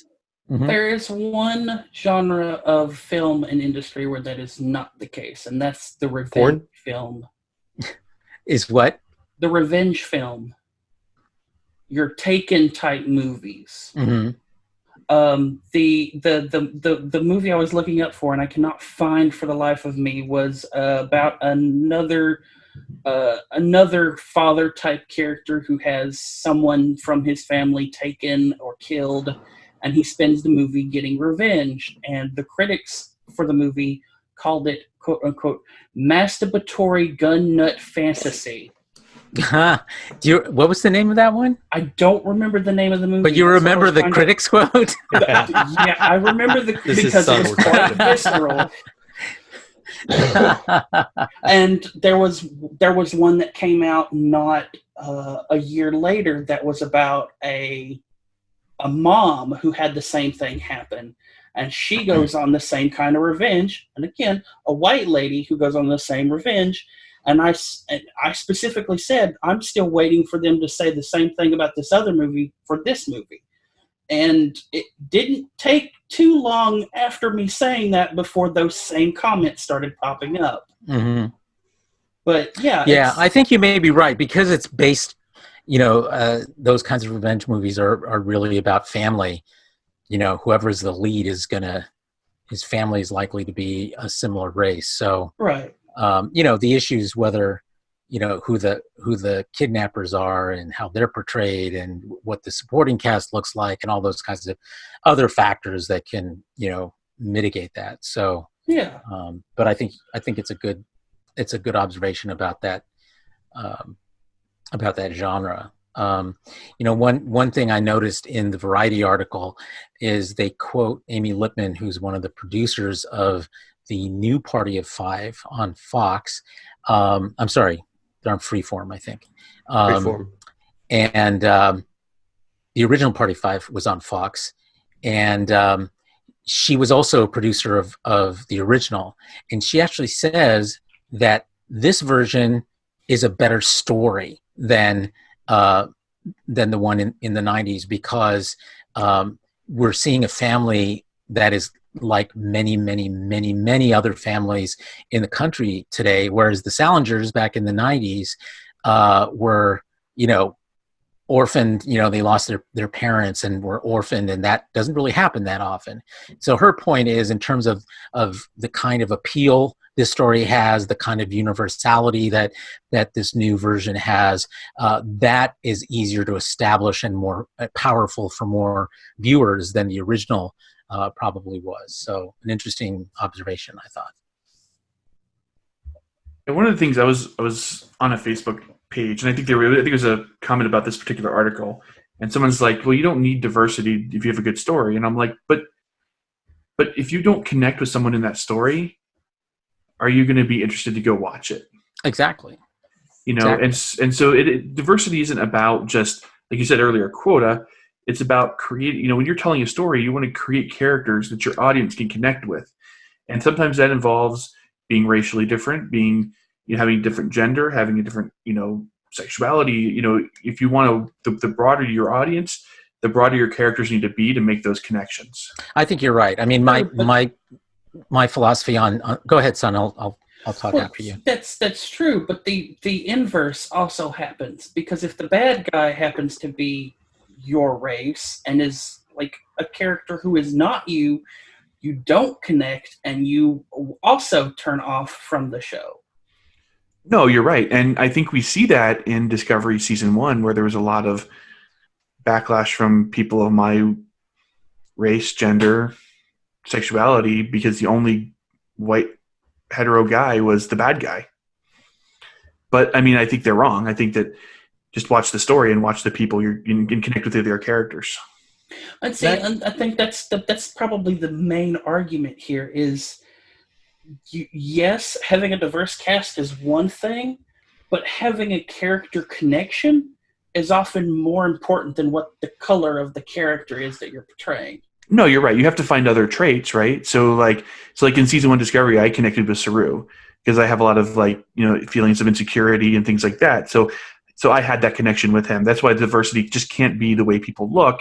It has to be the way people think. It has to be the way people act. It has to be the way people. It has to be their character, literally. Right. I mean, the thing about stories is, I usually, when I teach about screenwriting, I talk about stories being the result of a calculation between plot and character. Mm-hmm. And that's why when people say, well, if you have a good story, that's good enough. Well, that's not true. I mean, a good story is just a good plot. The characters that you put in are super important, because without really great characters, good stories are about characters' journeys. And you have to breathe life and authenticity into these characters. The best way to do that is to look around you at the diverse set of people that are authentic, that come from authentic backgrounds, that if you select them, you're creating a much fuller, rounder picture of the world than if you saved it until the end and go, okay, now which character are we going to make the black one or the gay one or the trans one or whatever it is.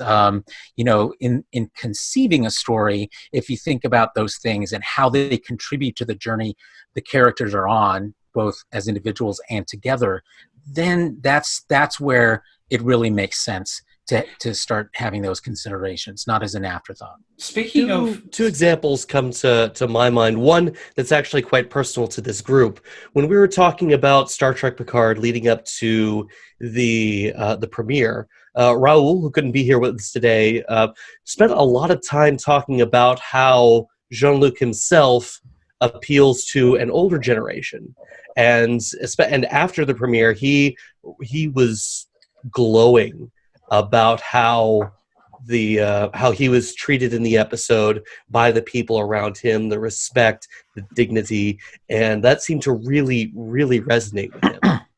And that really stood out for me, his reaction there, and how other older people who might be in a similar situation might react to that as well. I actually read an article today that was comparing the treatment of older people in Star Trek, in Picard specifically, and Star Wars in, the final trilogy. And, one of the things they pointed out was that, Picard, who was portrayed with dignity and respect, as you pointed out, but, Han, Luke, and Leia, according to the timeline, they're only in their mid-50s. That's not that old. But they were being treated as if they were these ancient people who had to be superseded by these younger people. And, it was an easy and casual dismissal of these characters just because, they seem old, but weren't actually old according to the timeline of the actuals. When the stories are set. So it was an unfortunate choice creatively, I think. The second example I wanted to mention was Rooster Teeth. That's a company that was founded predominantly by white guys, one Hispanic guy. They've been the content they've been creating over the years has been largely by white people, Texas. It's understood. But as time has gone on, they've evolved and grown into a more inclusive company and making more inclusive content. One of their most recent additions being Genlock, an anime-style mecha show, giant robots, people piloting them. And the main cast is the most diverse I've seen out of their offerings so far. And they make a point to highlight it, but not make the characters' ethnicity central to their personalities. Although their Japanese guy does speak Japanese and everyone just understands him. He has dubbed dialogue or subtitled dialogue, so the viewer can understand him, but everyone else just hears what he says and it's fine. Michael B. Jordan, Maisie Williams, so brilliant casting, but a remarkable evolution, I guess I could say. Yeah, definitely. And as we see the demographics of the country continue to move in that direction, I think you'll probably see more of that. But then again, we also have this countercurrent in American society where a lot of white people are feeling like victims because they're seeing fewer of themselves in a lot of these shows. So it will be interesting to see how that turns out as we move into the next decade. I want to point out unthreatened hetero white male here. Unthreatened. Your credit to your race, son. Be the change you want to see in the world. There's one last thing I'd like to point out, and I Index is having issues tonight. Okay. There was a video game that came out not too long ago, and some of the backers were allowed to create character descriptions for some of the NPCs. And a bunch of the characters, a bunch of the backers were actually trans people. And they wrote basically their life story as these backgrounds for these NPCs. And when the game came out and the lore for those NPCs was discovered, you had the Revenge of the Woke criticizing the game because these trans people being trans, well, their life wasn't believable, quote unquote. No, yeah, the typical trans experience is a pretty unbelievable walk of life. I should know. I'm one. Talking about BattleTech? I'm not sure. It may have been. A lot of people criticize that game because it has 3 gender option: he, she, and they. Oh my God, choices!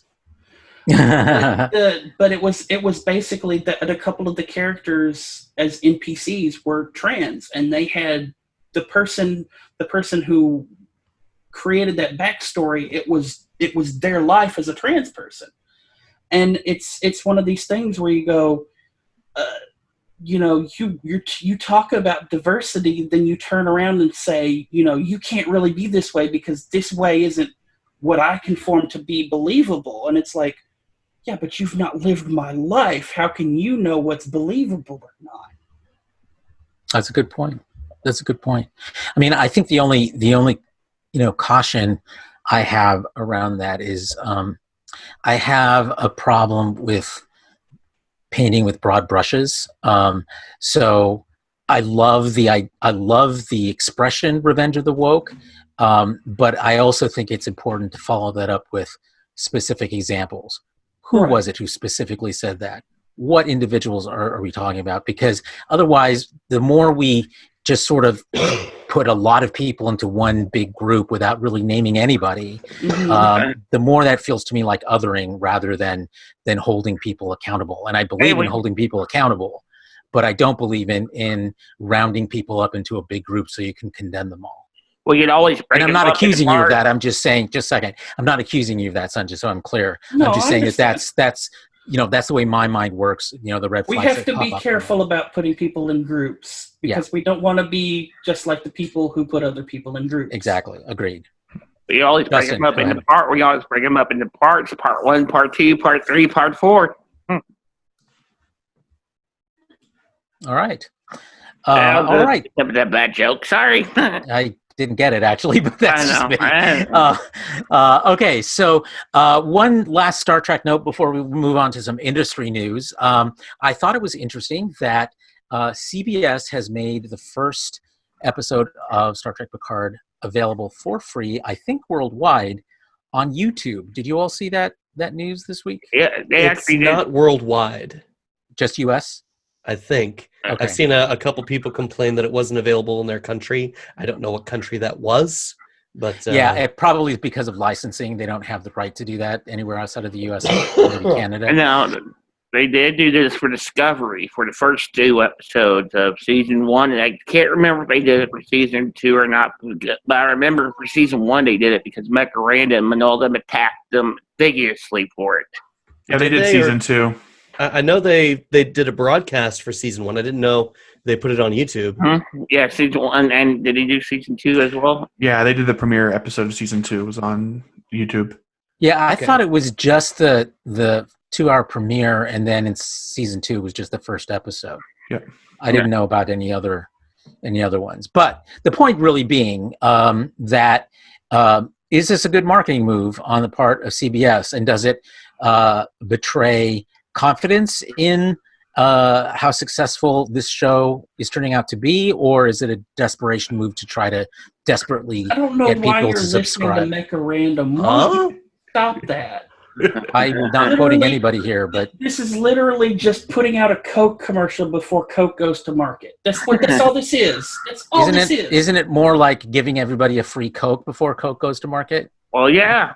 Because, I mean, okay, before we've always had Star Trek on TV. Always had it, people who watch it every week, and they had to make sure people know, hey, look, this is a new thing. Star Trek's back, but it's not being done the way you remember it. So, here's a little taste, but if you want more, you need to come here. I'm still kind of broken over those questions. How can it not be a good thing to put out a piece of your product so people know what they're getting when they sign up? Yeah, I mean, Well, I think the idea behind it is that that if you have to actually give away the product, is that Ask a drug dealer because the first hit's always free. Go to a grocery store. Go to a grocery store. You see free samples everywhere. yes, but they're partial. They're not the entire package. Yeah, we're talking about one episode out of 10. That's partial. And they leave you wanting more. Yes, you get a full idea of what the series is about. You get it's the idea of the series encapsulated in a single episode. That's what a pilot, that's what a premiere does. And what they did with the last episode was that they showed up season 2 of Discovery. I mean, you had the Enterprise. I mean, come on, like they work on the. I get that you're playing devil's advocate, Carlos. But damn. Yeah, I've pointed a number of people to that episode on YouTube, and who are kind of like they like TNG. But they haven't really been big Trekkies, and they watched it and they said, I need to go get all access. So I've had a couple of friends that are exactly the same way with this iteration. They're like, well, we didn't really like Discovery. What's Picard like? I'm like, here's the first episode. It was on YouTube. They're like, holy shit. Well, I personally see it as creating a pathway to CBS All Access, because even though CBS offers that free 7-day. It can be up to 30 days if you go to try to cancel it. Go to the right place. 7 days, they turn it into 30 days. Okay, so but that there's still kind of a barrier there for people to to actually go through and even do a trial period, because trials tend to revert automatically to paying, and people know that. So to me, putting it on YouTube actually just makes it a smoother path. You actually see it and get excited about it, and you're much more likely at that point to do your subscription. Your first hit is always free. Well, that's that's Son's point. there's also another problem here, and this is the duality of YouTube, where the corporate side of YouTube gets to do things that what used to be YouTube no longer gets to do. In the case of CBS All Access putting the first episode of Picard on YouTube, CBS can then link to CBS All Access as a subscription service to say, hey, give us money. But a normal content creator on YouTube can no longer link to their Patreon page for a person to for a viewer to say, hey, I like your content, let me donate to you. Good, because That people, is a good point. That's a good point. You know, there's a thing There's on a definite double standard there, and it doesn't seem appropriate. Well, here's the thing on that side, and I had to be kind of like the odd one out on this, but with YouTube changing the monetization policies, a lot of people are taking these clips and episodes from TV shows and monetizing them and trying to make money off of other people's IP, and YouTube can be liable for that. So they had to put a stop to it. Well, that's been going on YouTube since the very beginning. Right. Exactly. The problem is that CBS, as a corporate entity, is allowed to link to its "Hey, pay me" thing on But YouTube. they're partnered. They're partnered. Well, there's also another reason for that: money. Yeah, and they're partnered CBS because probably gave YouTube a lot of money. I actually heard a couple people say that they had the entire first episode of Picard run as a pre-roll ad to the video they were trying to watch. yeah. But I find that hard to episode? believe. Money. That I don't know. I don't think you would have an hour. Yeah, I Commercial. don't think so either. They probably had like a commercial. It's happened to me before with other YouTube channels. A couple of the Jameson Irish Whiskey shorts played as full videos as a pre-roll ad. You But can how skip long are we them. talking about here? They weren't unskippable. You can skip after 5 seconds. 6 Yeah, seconds. but again, how long are we talking about for these commercials? Well, no, the entire video can be posted as a pre-roll ad, but it's not an unskippable one. You don't have to sit there and watch the entire episode. I've That's actually not seen what that. I'm asking. That's not what I'm asking. How long was the advert?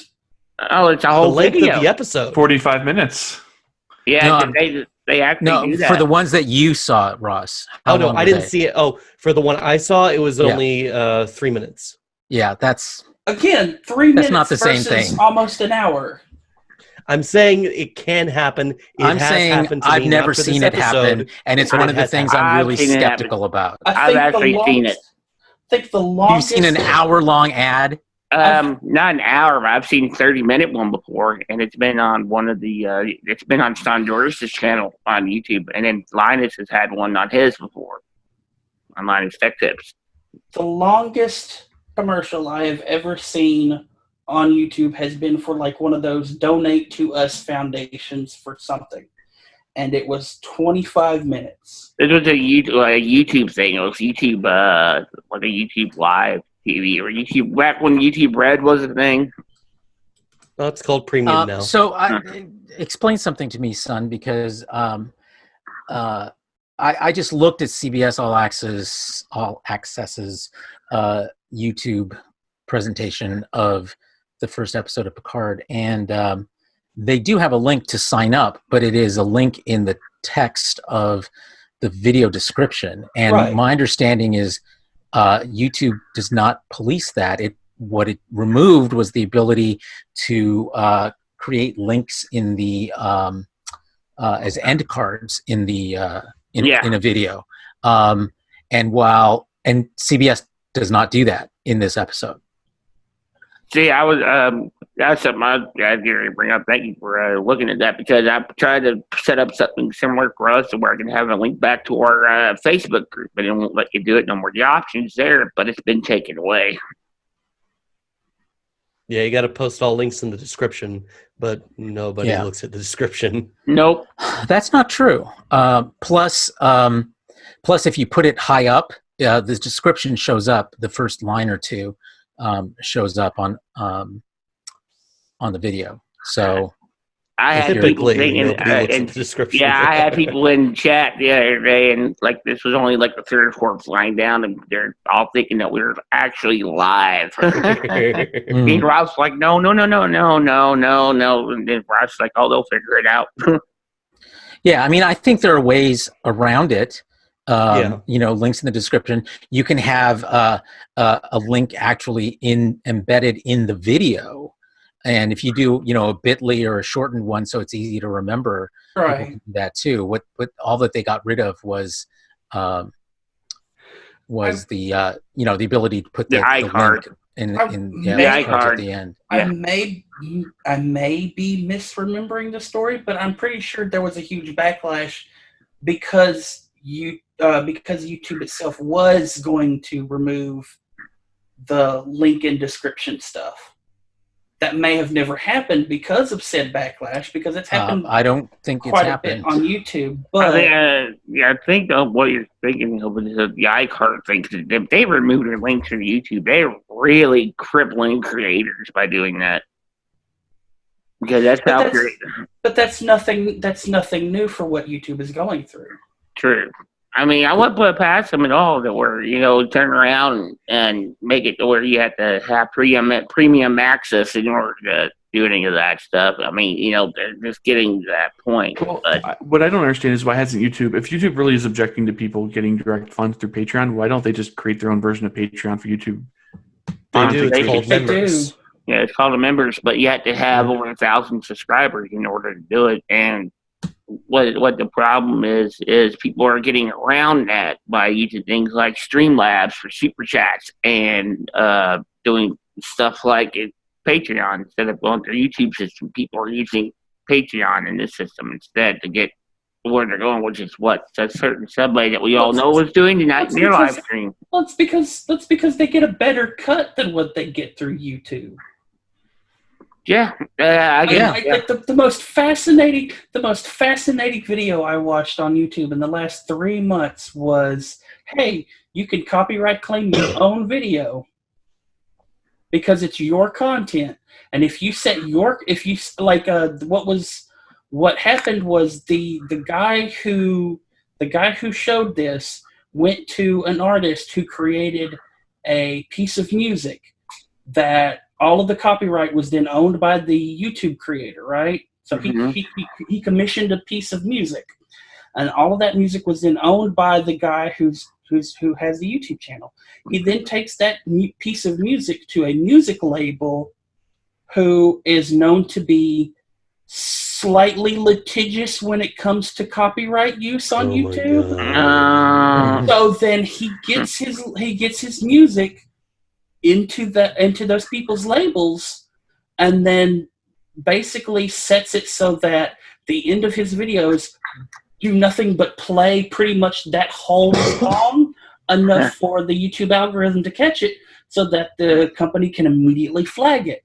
So instead of getting these pennies of revenue, he's guaranteed full revenue, at least shared with the music publisher. I hate those labels so much. They flag so many of the videos I've made from public domain music. Oh, I know. I can prove it, but they always get flagged. And it happens no matter what. Like Are you talking about royalty free or public domain? Public domain. Public domain. Stuff that's supposed to be public domain. The recordings are older than 1920 something. The recordings have all been dedicated to the public domain by the composer. And these people will go around. I'm not talking about the composer. I'm talking about music. the people who are playing, because the right there's two different sets of rights. There's the right of the publisher or the composer, if they're the same person, to the music, but the performance can also be copyrighted. So you can, for example, have the London Symphony Orchestra play Bach. Well, Bach is clearly in the public domain, but the London Symphony Orchestra's performance of Bach is not in the public domain. So it's an important distinction to draw. Which is why Are you familiar with Kevin MacLeod? I'm not. He is Kevin a MacLeod. musician who creates music digitally through music programs and then dedicates it to the public domain. So he is both the composer and the performer. And the performer, okay. Yes. And then, but there's also he also runs a whole archive of public domain music, including recordings that were made before the 67, I believe, is the current. I think so.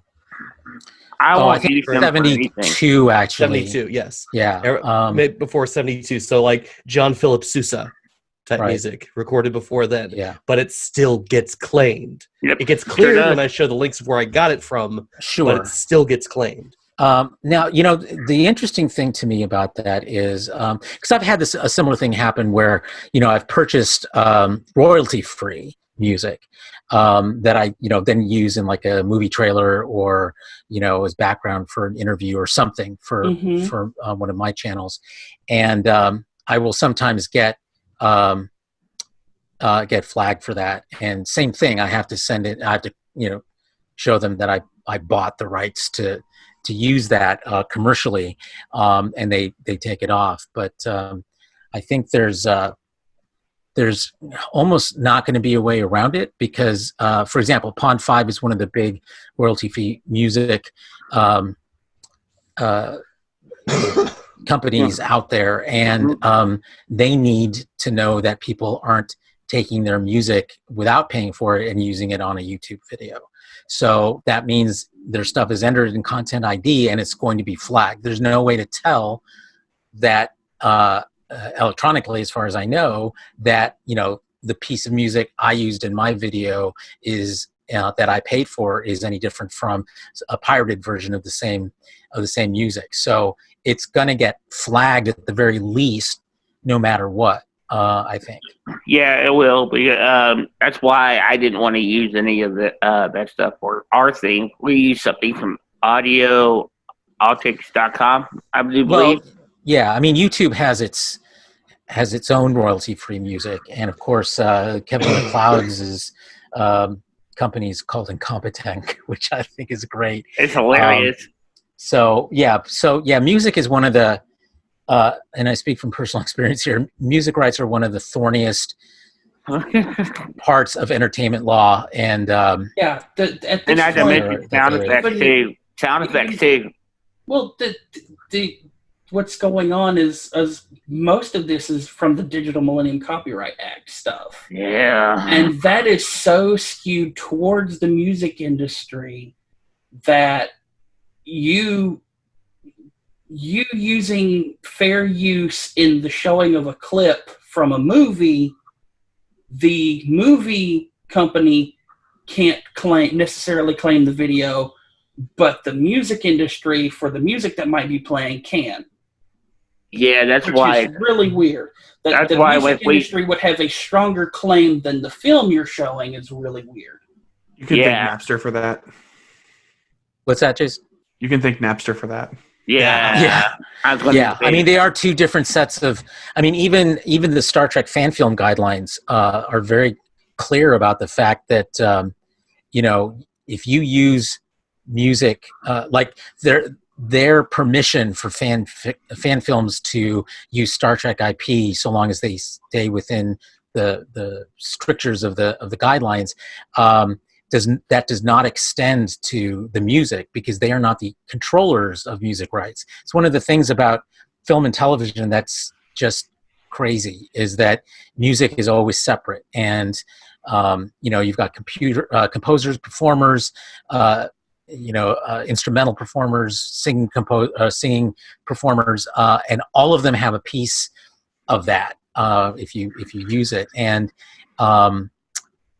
so I can't, you know, like the soundtracks for my films, the composers retain many of the rights to it. I have an exclusive right to use it in my film, but I can't turn around and sell that without them getting a portion of the proceeds. So it's complicated. In Disco season 2, they had that flashback to the cage, and one of the big criticisms of that was that they just wanted free video stock for their episode. Well, guess what? It wasn't for those. It wasn't free. Why would they reasons. assume that? Yeah, that's crazy. It's still needs to be licensed. Even if it's from themselves. You still got to get the actors or their descendants to sign on to the likeness rights. Well, not necessarily. I don't think those are the rights in questions. I think if you own the right to show it, you can pick your. It was a tweet from one of the producers of the episode. He was talking about going through that process to get that footage into the episode. Mm-hmm. Yeah, without knowing the specifics around their licensing issues. To find it again. But in most cases, CBS owns that footage. So, and actors, it might have been an issue with actors' rights around residuals, rather than their permission, and that had to be negotiated because that was after what's his name died, wasn't it? One of the original Jeffrey Hunter. Hunter, yes. He's been dead for a long time. Yeah, he died a long time ago. Yeah, so whenever he did that. Well, like CBS brought in his son. Rest in peace, Captain. Yeah. CBS brought in his son, and they made a big deal about connecting him with Anson. So I think there may have been a little bit of a PR tour there trying to get him on board for a good fee, right? Letting them use. Yeah. But this is also why Bethesda will no longer work with Jeremy Soule. Jeremy Soule created basically the Elder Scrolls theme that we currently know of the Elder Scrolls. Started way back in Morrowind. Jeremy Soule made all of that music all the way up until Skyrim. He made the main theme for Skyrim, but he maintains the master rights for that music. And there was a really big kind of dust up when Jeremy Soule found out that Bethesda decided to make a musical tour with the Skyrim music, because Jeremy Soule's got all the masters, and Bethesda has copies. And if Bethesda is making original composition, they don't have the masters to work from. They're just making stuff from ear at this point. Taylor Swift was going through something similar with her original publisher. Yeah. Yeah, she wanted, because they own the rights to her own music, recordings, she wanted to re-record all of those things, and a court told her she couldn't. So yeah, she's still fighting that. Oh, okay. I didn't know if she won that or not. I was wondering what happened with that. At this point, she's lost it, but I think she's appealing.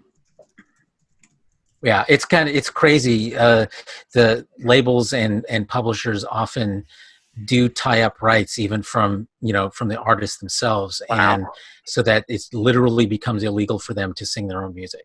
It's crazy.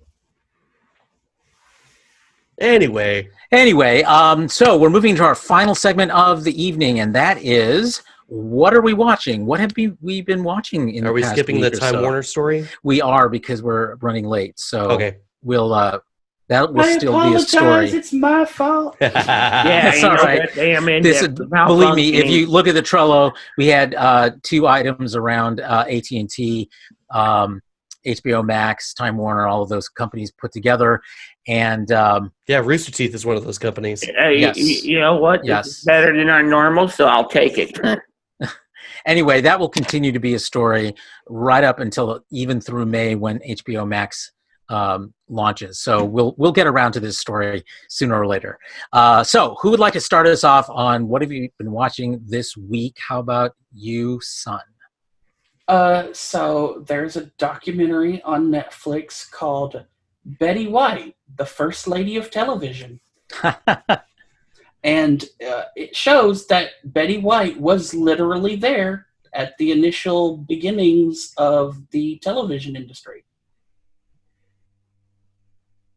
So, Wow. yeah. And Sounds pretty good. So when people go, we're just now breaking through the glass ceiling, that's not necessarily true. Well, okay. I'm sorry, but she's the exception, not the rule. You can't claim that somehow because Betty White was there. What does "was there" mean? She was not in control of anything. She was not hiring people, firing people.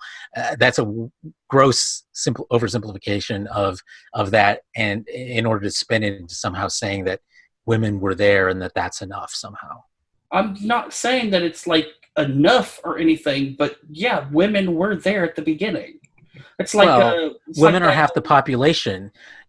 Actresses bring in money, so as an actress, of course, they're going to be there. Yeah, but they weren't in control of anything. But it puts to bed the notion that women weren't there. There is no real notion that women weren't there. Nobody seriously propagates that. Okay. Not seriously. I mean, you have to really bend over backward because the people who peddle artificial outrage do that. Well, and that's why it's artificial. It's not real. And this is because why it doesn't stand up to any kind of actual scrutiny. Yes, and yet there are still people who believe it whole cloth, which is why we bring up the dark circle constantly. Sure. But I think it behooves us to be accurate about the way in which we're characterizing the points that we're bringing up. So, that's all I'm saying. I mean, like what was the name of that movie? Hidden something or other that was about the Hidden Figures? Yes, Hidden Figures. It was about the NASA ladies. Mm-hmm. Like, there were women there. Sure. And sure, they didn't have control over stuff. Yeah, sure, you can still call it a boys' club. There were women there. Yeah, I think the point isn't that women were there. The point is women were there and their contributions were minimized or papered over or credit was taken by men. That's the problem. The problem wasn't that they weren't there. The problem was that being there didn't count, even though it did in reality, but it didn't in terms of anyone's perception of their value. Except when she had to go to the bathroom and she was missing. Right. And all of a sudden it was important. Yep. Good point. And Carlos's hate mail too. I don't really get that much, honestly. I get mostly yelled at in public, so not much in the way of mail. What's that, son? Yeah, by Alec Peters. Not just by him. Yeah, and all is following. So, being sick, I've had a lot of stuff to watch this week. Oh, good. The lady and I started watching The Good Doctor. Her for I think her third time. It's quite an interesting show. I was a little unsure at first. We've seen the story about someone with a disability trying to break into a field and being resisted. It's a story that's been told several times before. In this case, it's about an autistic person trying to become a surgeon. But the way they go about it, the way that they show his colleagues warming up to him, and not through a Herculean effort on his part. He's there every day. He does his job. He makes mistakes. His relationship evolves with the people around him. It's all very natural and very very heartwarming when you see the people who oppose his position there at first warm up to him, see his value, and accept him as a surgeon, as a resident, and so on. It's a wonderful show that is counterpointed by My Strange Addiction from TLC. It's one of those shows with no real story, no real plot, just a bunch of... It's a modern version of the Jason appears to know this show because he's cackling over there. It's a sideshow freak show that is written, edited, and designed to make you sit through commercials to find out what happens next. And spoiler, nothing does. These people with these strange addictions getting coffee enemas like 5 or 6 coffee enemas a day. I like my Eating coffee. chalk. I'm I not like going it going to only pour in coffee one. up my butt multiple times a day. Thank you very much. Or eating Okay. cat hair. There's one story I have to talk about, and I don't know if it's even part of this show, but you're talking about coffee enemas. There's here a we go. guy who gave himself beer enemas to because he wanted to give himself brewery syndrome. Oh, I heard this. And turns out doing that means you literally can't survive on bread or anything like that or any kind of sugar because it will fuck you up and it will come out of your ass on fire. Yeah, 1,000 Ways to Die said something similar. I A guy who love did that a show. wine enema and ended up dying of alcohol poisoning. Did Anyway, you, so see the we one had with that. the- It's to the the doctor? it's that syndrome where their digestive system actually creates ethanol in their system, so Yes. they're Yes. perpetually drunk. Yes. Did you see Right. the one with the nurse and the doctor in the X-ray room and the Yeah. patient? Oh my God, I love that show. There was actually something in the news where someone was in an accident and he was charged with drunk driving, and he's like, "I didn't drink anything," because he had this syndrome. So yeah. interesting. All We right, had- Jason, we had what the did you good watch? TV. Oh, sorry. Did you We- see any, finish up, We Ross? had the bad TV. We had the kids shows. The latest one being Bob the Builder, which is on CBS All Access. Yeah, And it's a Hey, classic. milk that subscription for all it's worth. and then, of course, Good, get your watching money out of it. both episodes of Picard ad nauseum since I couldn't be here to talk about it. Well, I hope you'll be at our next episode when we record that later in the week. Bart getting sick for a third time Okay. since January. We'll cross our shouldn't be a fingers problem. for you, Ross. No more getting sick for Ross. Not We'll allowed. see when my son comes back from daycare next week. Oh, no. Right, that's right. From the cesspool of germs that daycare is. Justin, what did you watch this week? I have actually not really been watching all that much other than Picard, and I started kind of going back over some old episodes of The Next Generation and Deep Space Nine. But other than that, I really haven't watched anything. New Arrow and Supergirl. Kind of keeping up on that with what they've changed in the universe, in the Arrowverse, I guess, whatever we're calling it now. Watching that. Other than that, yeah, there really hasn't been a whole heck of a lot of anything really that I found my interest. But I'm gonna have to look for 1,000 Ways to Die. If they're starting to show it again, I'm gonna have to watch it. Is it still the Arrowverse now that the Arrow is done? They're still Actually, calling it's it that. not. It's taking over as the Green Arrow. So It was the one that started them all. So as far as I know, it's still. Weren't they also calling it like the Berlantiverse? The Berlantiverse, yeah. yes, and now in Supergirl they actually have versions of Watchtowers. So Which is pretty cool. man, You know what? You know Which what is weird because they made a whole point of a Hall of Justice at the end of Crisis on Infinite Earths, and now they also have a Watchtower. Yeah, And they've had both the too. Dominators event. Yeah, That was literally the Hall of Justice hangar. Yeah, but Well- right. But then they showed it again at the end of with the this table, with the Crisis, round table. Yeah, the and round then table. all Yeah. the spots for all the heroes, yeah. including have Black you not Lightning. seen I love Black Crisis Lightning. yet, Ross? It's going to be a little bit before I'm caught up on it. Okay, well, yeah. Hurry before they take it off Spoiler of alert. streaming. You don't have to wait till it moves to Yeah, Netflix. because it's it's good. At least we're not anticipating a Bruce Valanche verse. Oh Oh God, I hope not. Let's hope not. Son, what have you been watching? I already said. Oh yes, I already asked you, Jason. So I've been watching, just finished up the West Wing again for probably the umpteenth time to coincide with the end of the West Wing Weekly, which is really sad. One of my podcasts I listen to every week is over. So, but I've also been watching The Movies That Made Us on Netflix by the people who brought us The Toys That Made Us. Mm-hmm. Also a good one. So yeah, I'm just learning a little bit about like some behind the scenes of Ghostbusters and behind the scenes of Home Alone. And then the one I have left is Die Hard. All right, sounds good. For me, there's not really much genre stuff on that I haven't already seen on Netflix and Amazon and the networks. So I've been watching more, dramas and non-sci-fi stuff. So Sex Education on Netflix, finished Marvelous Mrs. Maisel, Picard, of course. I've watched both episodes repeatedly.